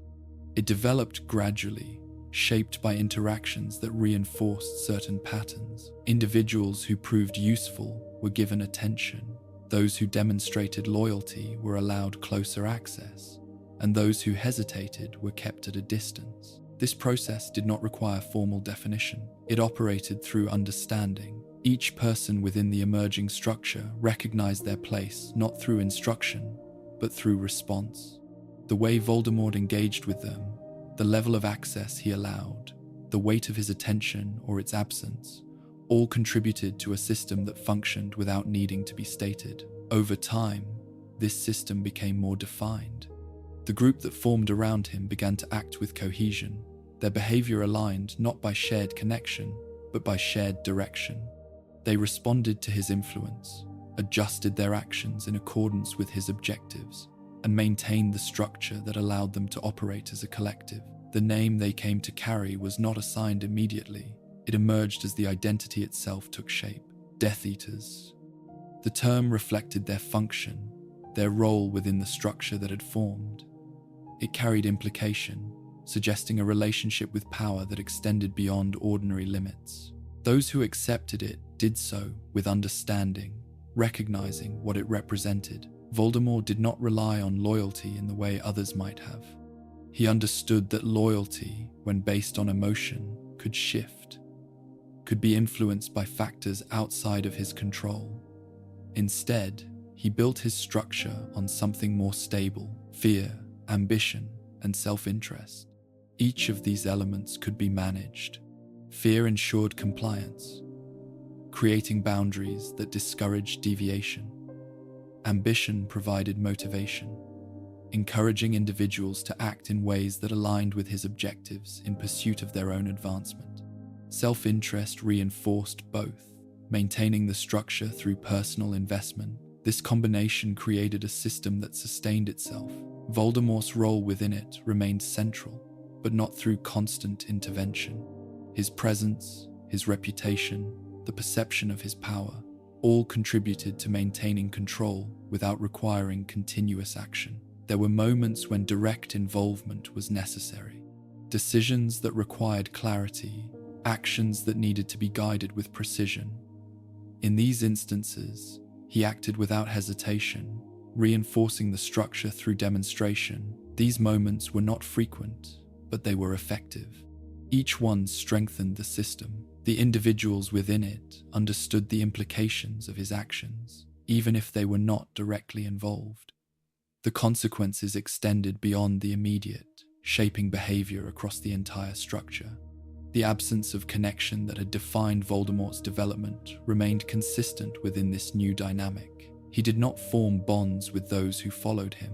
He did not rely on them in any way that would introduce vulnerability. They existed within his system as components, each serving a function that contributed to the whole. This perspective allowed for clarity. There was no confusion about roles, no ambiguity in how decisions were made. The structure operated according to principles that aligned with his understanding of power and control. It did not require negotiation or compromise. As the group expanded, so did its influence. Actions taken by individuals extended beyond their immediate context, affecting the broader structure of the magical world. These actions were not always visible as part of a unified effort, but their effects accumulated, shaping the environment in ways that aligned with Voldemort's objectives. He observed this expansion with precision. Each development provided information, revealing how the system responded, where resistance formed, and how it could be addressed. This observation allowed for adjustment, ensuring that the structure remained effective as it grew. There was no intention to remain within the limits of what had been established. The group was not an end. It was a means, a way to extend influence beyond individual action, to operate across a broader field without direct involvement in every instance. It allowed Voldemort to apply his understanding of control on a larger scale, shaping events through others rather than through himself alone. This extension did not alter his core objective. It supported it. Each action taken by those within the structure contributed to the progression he had already begun. The pursuit of power, the removal of limitations, the redefinition of what could be achieved, all continued without interruption. The presence of others within this system did not reduce his separation. It reinforced it. Where others might find connection in shared purpose, Voldemort found only function. The group existed as an extension of his will, not as a community that included him as part of something mutual. This distinction remained absolute. It defined how he interacted, how he maintained control, how he ensured that the structure remained aligned with his direction. There was no need to bridge the distance between himself and those who followed him.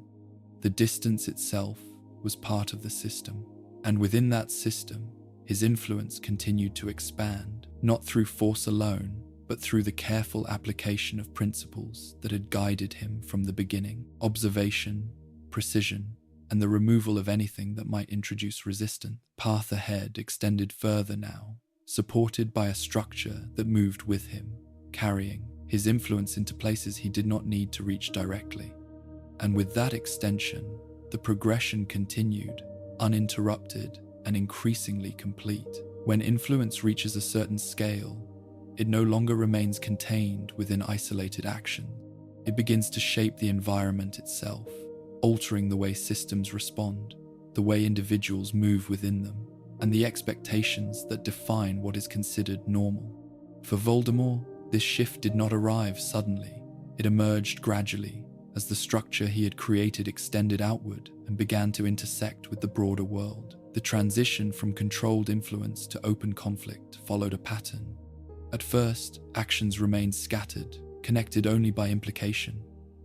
Events occurred that could not be easily explained, outcomes that suggested coordination without revealing its source. These moments created uncertainty, but not yet recognition. The system adjusted, but it did not yet understand what it was adjusting to. Over time, the pattern became clearer. The accumulation of events formed connections that could no longer be dismissed as coincidence. Fear began to take shape, not as a reaction to a single occurrence, but as a response to something larger, something that extended beyond individual moments. Voldemort observed this development with precision. He did not rush to reveal the full extent of what had been created. Instead, he allowed the pattern to establish itself, to create the conditions necessary for the next stage. The presence of fear, once internal to his immediate sphere, now existed within the broader structure of the magical world. This expansion required adjustment. The methods that had been effective in smaller contexts needed to evolve to match the scale at which they were now operating. Influence alone was no longer sufficient. It needed to be reinforced through action that could not be ignored. The first open displays of power were measured. They were not chaotic, nor were they excessive. Each one was chosen for its effect, for the way it would alter perception rather than simply produce immediate results. The goal was not destruction for its own sake. It was transformation of the environment in which that destruction occurred. As these actions increased, so did the response. Ministry, once distant from the progression Voldemort had set in motion, became aware of the shift. Efforts were made to contain what could not yet be fully understood. Measures were introduced, systems adjusted, attempts made to restore stability. These responses followed predictable patterns. Authorities sought control through structure, through rules and enforcement that relied on established frameworks. Voldemort recognized the limitations of these approaches. Systems designed for stability often struggled to adapt to conditions that existed outside their original design. He used this understanding to his advantage. Each action taken by the Ministry provided information, revealing how it interpreted the events unfolding around it. This interpretation could be shaped, redirected, influenced in ways that allowed the progression to continue without interruption. The presence of the Death Eaters became more visible. Their actions, once subtle, began to align more openly with Voldemort's objectives. They operated not as isolated individuals, but as extensions of a coordinated structure, each contributing to the broader pattern that was forming. This coordination did not require constant direction. The system he had built sustained itself, guided by principles that had already been established. Each member understood their role, not through explicit instruction, but through the patterns that defined their interactions. As the scale of conflict increased, so did its normalization. What had once been exceptional became expected. Fear, uncertainty, and disruption became part of daily experience for those within the magical world. The environment adjusted, not by resolving the conflict, but by incorporating it into its structure. This shift aligned with Voldemort's objective. A system that adapted to conflict without resolving it remained unstable, and within that instability, control could be maintained through influence rather than direct dominance. The balance did not need to be restored. It needed to remain unsettled. There were those who resisted, individuals and groups who recognized the pattern and sought to oppose it. Voldemort did not ignore these elements. He studied them, identifying how they functioned, where their strength lay, and how they could be countered. Response to resistance was not uniform. Some actions were direct, designed to remove obstacles quickly and decisively. Others were indirect, aimed at weakening opposition through uncertainty, through the erosion of confidence in the systems that supported it. Each response was calculated. The objective remained consistent, not to eliminate opposition entirely, but to ensure that it could not disrupt the overall progression. Resistance, when managed properly, could be incorporated into the system as another variable, one that could be anticipated and addressed. As the conflict continued, the structure of the magical world began to change. Institutions that had once operated with stability now functioned under pressure. Decisions were made more quickly, often without the clarity that had defined them before. The need to respond overtook the need to understand, creating conditions that allowed for further manipulation. Voldemort did not need to control every aspect of this change. He needed only to guide it. The system, once influenced, continued to move in the direction he had established. Each action taken by others, whether in alignment or opposition, contributed to the overall progression. The distinction between cause and effect became less clear. Events influenced one another in ways that extended beyond immediate interaction. The structure itself began to reflect the conditions that had been introduced, adapting in ways that reinforced the instability that sustained it. Within this environment, Voldemort's presence remained consistent. He did not need to appear constantly, nor did he rely on direct involvement to maintain control. His influence extended through the system, shaping it from within, allowing it to function according to principles he had established. The progression from influence to conflict did not alter his objective, it extended it. Each stage of escalation provided new conditions under which his understanding could be applied. The scale increased, but the principles remained the same: control, precision, and the removal of limitations. As the conflict deepened, the path ahead became clearer, not in terms of resolution, but in terms of continuation. Reversing this change would require more than response. It would require transformation. And within that requirement, the progression continued, steady, controlled, and aligned with the direction that had been established from the beginning. At a certain point, the presence of risk begins to fade, not because it no longer exists, but because it is no longer recognized in the same way. For Voldemort, the steps he had taken to divide and preserve his existence altered his relationship with consequence. What had once been a boundary became something distant, something that could be accounted for rather than feared. The existence of the Horcruxes reshaped his understanding of vulnerability. Where others measured their actions against the possibility of loss, he measured his against the certainty of continuation. The fragments of his soul, placed beyond immediate reach, created a system that extended his existence across multiple points. This system did not eliminate danger, but it reduced its significance. This reduction influenced his behavior. Decisions that might have required caution no longer did. The need to preserve a single, unified self had been replaced by a structure that could absorb damage without collapse. As a result, the weight of each action shifted. The potential consequences did not disappear, but they no longer carried the same restraint. This change did not present itself as recklessness at first. It emerged as confidence, a certainty that the outcome of any single event could not define the entirety of his existence. This certainty allowed for actions that extended beyond what would have been considered measured or controlled under different conditions. Over time, the distinction between confidence and disregard began to diminish. The presence of multiple safeguards created an environment in which failure, in its most final sense, was no longer immediate. This environment encouraged expansion, the testing of limits that had previously been maintained through necessity. Voldemort did not view this as excess. He saw it as alignment. If the system he had created allowed for greater action without complete loss, then it would be used accordingly. The purpose of that system was not preservation alone. It was freedom from constraint. This freedom altered the way he approached opposition. Resistance, once something to be managed with precision, became something that could be confronted more directly. The calculations that guided his actions shifted, accounting not only for immediate success, but for the broader structure that supported his continued existence. There were still considerations. Strategy did not disappear. Planning remained essential, particularly in maintaining the integrity of the system he had constructed. But the threshold for action changed. The margin for error widened, allowing for decisions that carried greater immediate risk.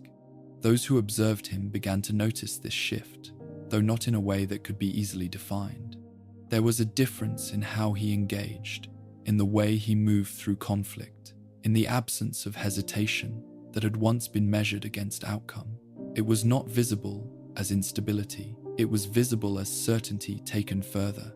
This certainty influenced those around him. The Death Eaters, who had aligned themselves with his direction, responded to this change.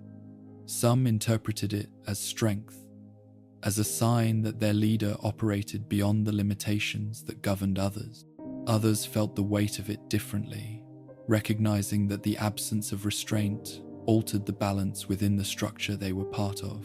Voldemort did not adjust in response to these perceptions. They existed within the system, but they did not define it. The focus remained on the objective, on the continuation of the progression that had been established long before. Each action taken, each decision made, aligned with that direction, even as the conditions under which those actions occurred began to shift. The removal of fear as a limiting factor carried broader implications. Fear, for many, serves as a boundary, a point at which action is reconsidered, where the potential cost introduces hesitation. Without it, the range of possible actions expands. Choices that would otherwise be constrained become available. This expansion did not lead to chaos. It led to acceleration. The path that Voldemort followed moved forward with greater momentum, each step building upon the last without the interruption of doubt. The absence of hesitation removed pauses that might have introduced reflection, allowing the progression to continue uninterrupted. There was no point at which this change was questioned. The system he had created functioned as intended. It preserved his existence beyond the limits of a single form, provided the foundation upon which his actions could extend. To question it would have been to reintroduce uncertainty, something he had already removed. As a result, the distinction between calculated action and inevitable consequence became less clear. The outcomes of his decisions were no longer measured against immediate survival.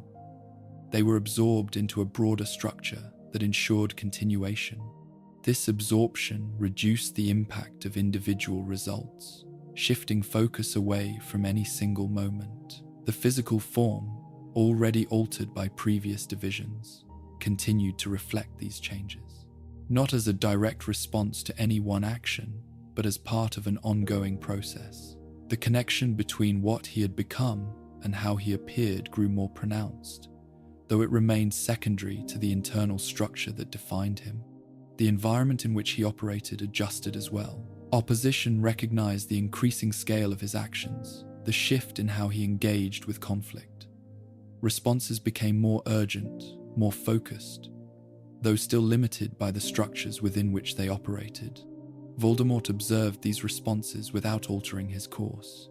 The system he had built did not require adjustment at this stage. It functioned as intended, allowing him to move forward without the constraints that had once defined the boundaries of action. There was no return to caution, not because it was impossible, but because it was unnecessary. The conditions that had once required it no longer applied. The presence of the Horcruxes ensured that the ultimate consequence, the end of existence, was no longer immediate. This assurance allowed for a different approach, one that extended beyond what others would consider acceptable risk. As this approach became consistent, it defined his movement forward. Each decision reflected the same principle, the same removal of limitation that had guided him from the beginning. The absence of fear did not make him unaware of consequence. It made him independent of it, and within that independence, the progression continued, not as a series of isolated steps, but as a continuous movement, each action reinforcing the next, each decision aligned with a structure that no longer required restraint. The boundary that had once existed between action and consequence had not disappeared. It had been altered, and in that alteration, the path ahead became clearer, even as it moved further from anything that might have once imposed limits upon it. There are moments when information, once discovered, does not expand possibility, but narrows it. It introduces a fixed point around which all future decisions begin to revolve. For Voldemort, the prophecy functioned in this way. It did not create uncertainty. It defined it. The words themselves were incomplete, not fully heard, not fully understood in their original form, but what was known was enough. It suggested a connection, a potential threat that could not be ignored. A child, marked in some way, positioned as an equal force within the structure that Voldemort had built. This idea did not align with his understanding of control. The system he had constructed was designed to remove unpredictability, to extend his influence beyond immediate limitation. The presence of something that existed outside that control, something that could not be accounted for within his framework, required resolution. He did not question the validity of the prophecy. He questioned how to respond to it. The distinction mattered. To dismiss it would introduce risk. To accept it without action would allow that risk to develop unchecked. The only viable approach, within his perspective, was to eliminate the condition that created the uncertainty. The focus of his attention narrowed. The broader progression continued, but now it existed alongside a more specific objective: the identification of the child, the interpretation of the prophecy, the determination of how it could be resolved. Each element required precision. There were two possibilities, two individuals who could align with the description, each representing a different path. The choice was made based on factors that fit within his understanding, elements that suggested which outcome posed the greater challenge. This decision was not influenced by emotion. It followed logic, guided by the same principles that had shaped every step of his progression. Control required clarity, and clarity required action that removed variables rather than preserved them. The existence of the prophecy introduced something that had been absent for some time, a form of uncertainty that could not be fully defined. This uncertainty did not manifest as fear in the conventional sense. It did not produce hesitation or doubt that would alter his course. Instead, it transformed into something else, a need for control that extended beyond the usual boundaries. If something could not be predicted, it had to be contained. If it could not be contained, it had to be removed. The child became the focal point of this process, not as an individual, not as a life that carried meaning beyond its role within the prophecy, but as a variable within a system that needed to be resolved. The existence of that variable represented a flaw in the structure Voldemort had built. Flaws were not tolerated, they were corrected.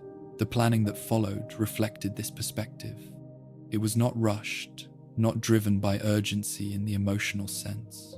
It was deliberate, each step considered in relation to the outcome it was meant to produce. The presence of the prophecy did not disrupt his progression, it redirected part of it. The idea of destiny, as others might understand it, did not hold meaning for him. He did not view the prophecy as something that would unfold regardless of his actions. He viewed it as information, something that could be interpreted and acted upon. The future, in his understanding, was not fixed. It was shaped through decisions. This belief reinforced his approach. By acting first, by removing the potential threat before it could develop, he would ensure that the prophecy could not take effect. The logic was consistent with everything he had done before. Control was maintained by eliminating uncertainty at its source. There was no consideration of alternative outcomes, no exploration of what might occur if the prophecy were allowed to unfold. Such considerations did not align with his objective. They introduced variables that could not be fully controlled, and therefore had no place in his decision-making process. The presence of the prophecy altered how he viewed the broader structure of his influence. It introduced the possibility that not all elements could be accounted for through observation and planning alone, that there were forces, whether understood or not, that could intersect with his progression in ways that required direct action. This recognition did not weaken his position, it refined it. He adjusted his approach, incorporating this new variable into the system he had created. The response was not to retreat, but to extend his control further, to ensure that even this uncertainty could be managed. As the plan moved toward execution, the focus remained absolute. There was no deviation, no reconsideration. The objective was clear, and the steps required to achieve it had been defined. The child represented a point within the system that needed to be resolved, and resolution would be achieved through action. The absence that had defined Voldemort's development remained present. There was no sense of conflict regarding the nature of what he intended to do. The life in question did not register as something to be weighed against any internal measure. It existed solely in relation to the outcome he sought. The prophecy had introduced a challenge. His response was to remove it. This alignment between problem and solution did not feel forced. It followed naturally from the framework he had constructed.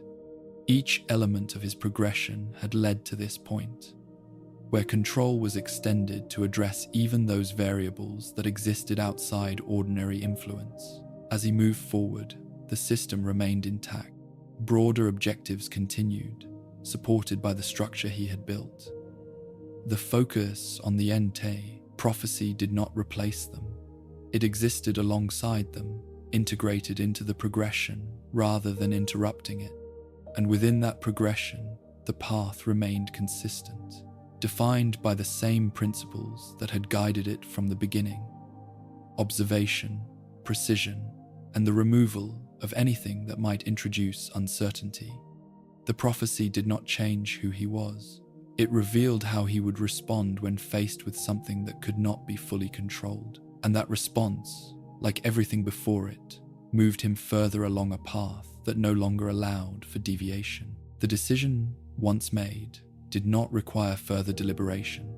It existed as a fixed point around which every subsequent step aligned with precision. The prophecy had introduced a variable that could not be allowed to remain unresolved. The child, identified and understood within the limits of what had been revealed, became the focus of action that would bring the system back into balance. The approach was not rushed. It unfolded with the same measured control that had defined everything before. Information was gathered, movements observed, conditions considered. The environment in which the act would occur was not left to chance.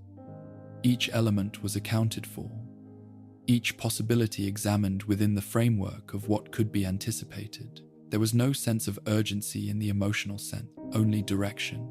The objective was clear, and clarity removed the need for hesitation. The process moved forward, step by step, without deviation. The presence of others within the system, those who had aligned themselves with Voldemort's purpose, ensured that access could be obtained without disruption. When the moment arrived, it did not carry the weight that others might have assigned to it. There was no recognition of significance beyond function. The location, a place that held meaning for those who lived within it, existed for him only as the point at which the variable would be removed. Its familiarity, its connection to the lives within it, did not alter his perception. He entered without resistance. Presence of the family did not introduce complication. Their existence, like that of the child, was defined solely by its relation to the objective. The act that followed was direct, controlled, and aligned with the intention that had guided it from the beginning. The first actions proceeded as expected. There was no interruption, no indication that the system would respond in a way that deviated from what had been anticipated. The removal of obstacles, the clearing of the path toward the child, all occurred within the boundaries of control that had been established. Then something changed, not in a way that could be immediately understood, not in a form that aligned with any pattern he had previously encountered. The moment of action, the point at which the objective was to be completed, did not produce the expected result. The spell, precise and certain in its application, met resistance that was not physical. It did not behave as it had in every previous instance. It did not follow the structure that defined its effect. Instead, it encountered something that altered its course, something that existed outside the system he had constructed. For a brief moment, the progression halted, not through hesitation, but through interruption. The certainty that had guided each step forward encountered a condition that could not be accounted for within its framework. The presence of protection, though not recognized in the moment as such, introduced a variable that defied the logic he had applied. It was not power in the form he understood. It did not align with the principles he had studied or the structures he had built. It existed outside them, unmeasured and unanticipated. The effect was immediate. The act did not complete. The objective was not achieved. The outcome, instead of reinforcing the system he had created, disrupted it in a way that extended beyond the immediate moment. The body, which had served as the central point of his existence, could not contain the result. The division of the soul, which had once provided security, now revealed a consequence that had not been fully considered. The fragmentation that ensured continuation also created instability when confronted with something beyond its design. The result was separation, not controlled, not deliberate, but forced. Physical form, no longer able to sustain the force that had been directed through it, failed. What remained was not the unified presence that had entered the space, but something diminished, something removed from the structure that had once defined it. This state was not understood in the moment. There was no time for interpretation, no opportunity to analyze what had occurred. The process that had been set in motion did not allow for reflection at this stage. It produced an outcome that existed beyond immediate comprehension. The child, remained. The variable that had been targeted was not removed. Instead, it had become something else, something altered by the same event that had disrupted Voldemort's progression. The connection between them, established through the act itself, would not be recognized immediately, but its presence would persist. The system, which had been designed to remove uncertainty, had encountered a point where uncertainty could not be eliminated through action alone. This did not undo what had been created. The Horcruxes remained, the structure that preserved his existence beyond a single form intact. But the expectation of control, the certainty that each action would produce a defined result, had been challenged. The consequence extended beyond the immediate. The absence that had defined Voldemort's perspective did not allow for emotional interpretation of the event. There was no recognition of failure in the way others might understand it. There was only the result and the need to continue. The progression did not end. It shifted. The path forward would require adjustment, not abandonment. The system he had created still functioned, but the presence of something beyond its control introduced a new condition, one that would need to be addressed in time. For now, what remained was continuation in a different form.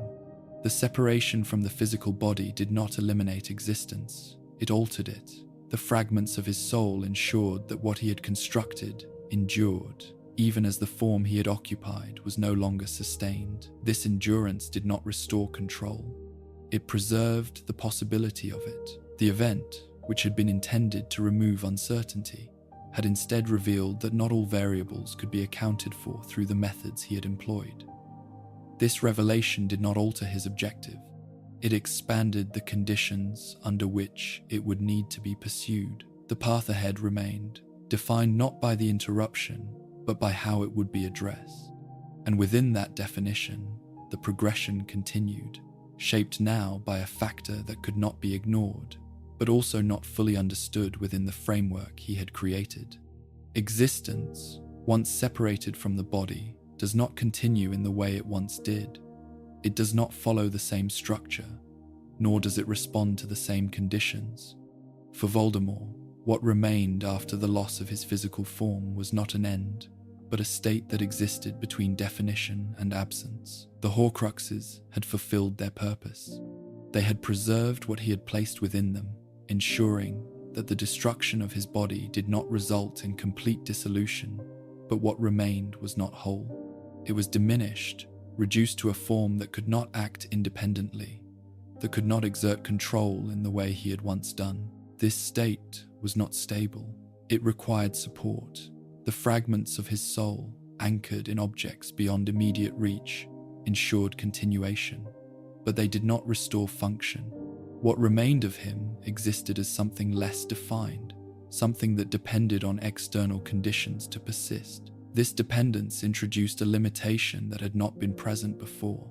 For someone who had structured his existence around control, the inability to act directly represented a condition that required adaptation. The path forward could not follow the same pattern. It would need to be reconstructed. Time, in this state, did not move in the same way. Without a physical form, without the structure that defined ordinary experience, its passage became less distinct. What mattered was not duration, but continuity. The preservation of existence until conditions allowed for restoration. This preservation required connection, though not in the way it had been avoided before. The absence that had defined his interactions with others remained, but the nature of his existence now required proximity to living beings, not for connection, but for survival. The presence of others provided a means through which he could remain anchored to the world. These interactions were not voluntary in the usual sense. They were necessary. The individuals who came into contact with him during this period did not understand the nature of what they encountered. They experienced it as influence, as presence that altered their perception, their behavior, without revealing its source. Voldemort used these moments with precision. He did not attempt to restore himself immediately. The conditions required for such an act were not yet in place. Instead, he maintained existence, gathering what was necessary, observing the environment as it continued to change without him. The world he had influenced did not remain unchanged. The structure he had disrupted began to adjust, to restore itself in the absence of his direct presence. The system he had shaped continued to function, but without the central force that had guided it, its cohesion began to shift. This shift did not go unnoticed. From his diminished state, he observed the changes, the ways in which control weakened when not actively maintained. This observation reinforced the necessity of restoration, not only of form, but of influence. The process of maintaining existence required patience. There was no immediate path forward, no direct action that could reverse what had occurred.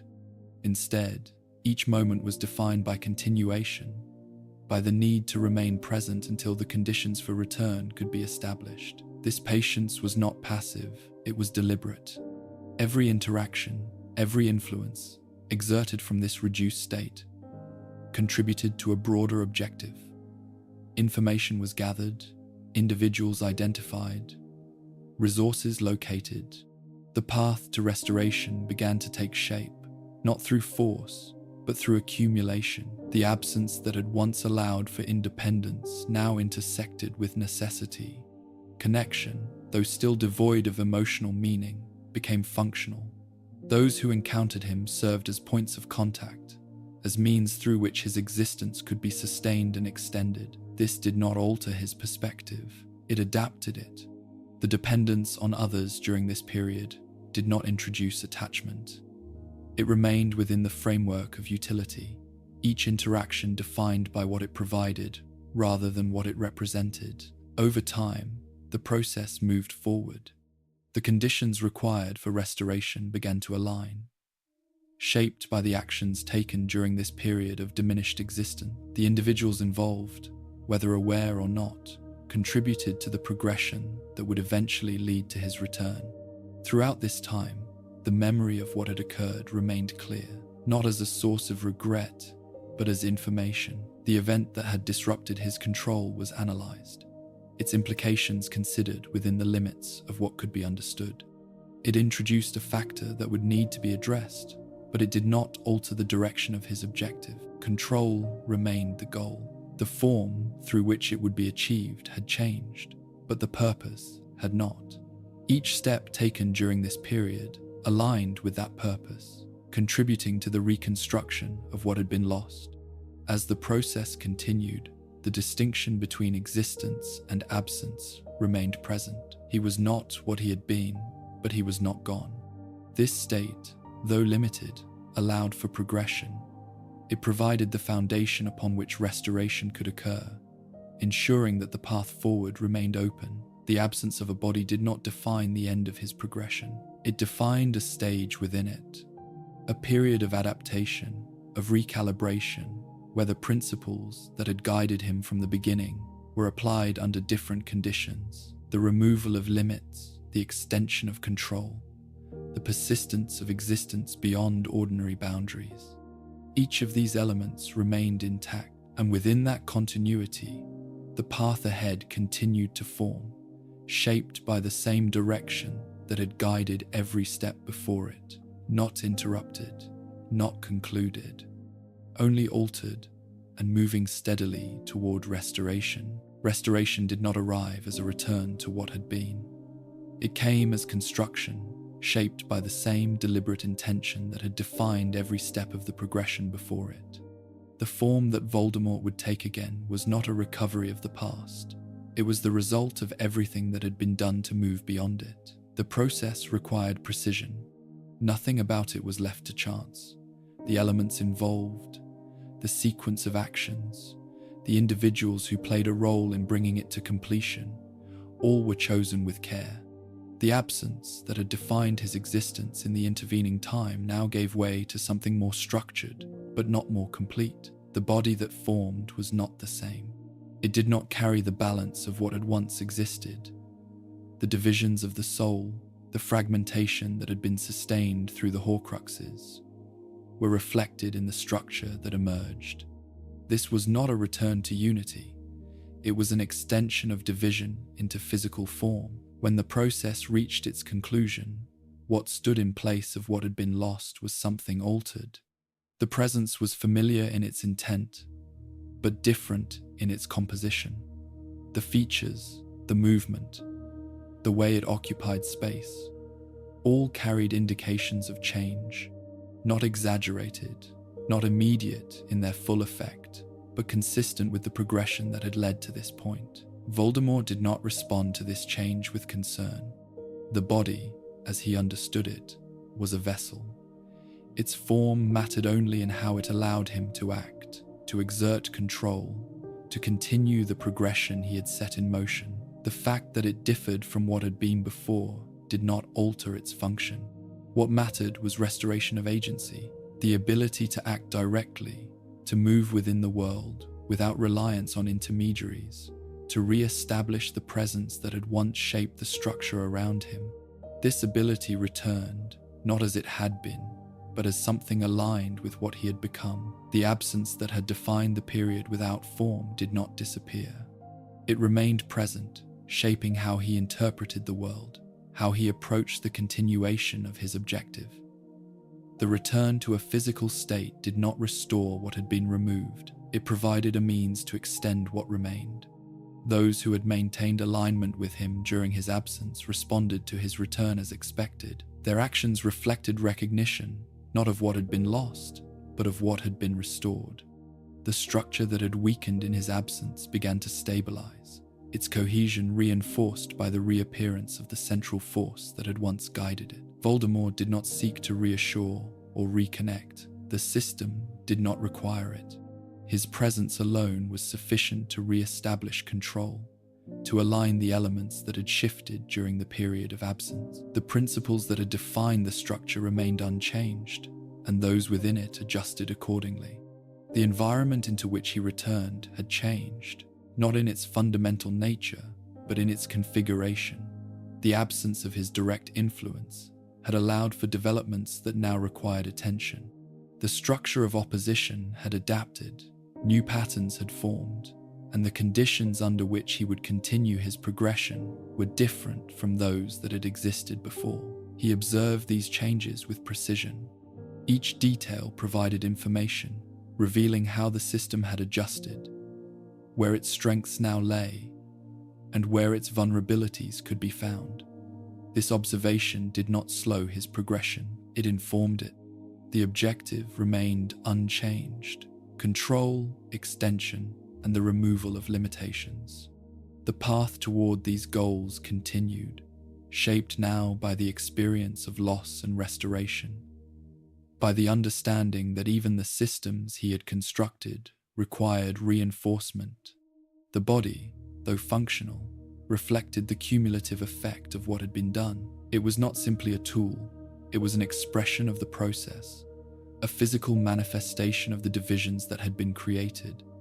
This manifestation did not hinder him, it aligned with the direction he had taken, reinforcing the separation between what he was and what he had once been. There was no attempt to restore what had been lost in a broader sense, no effort to recover a form that resembled the past. The past held no value within his perspective.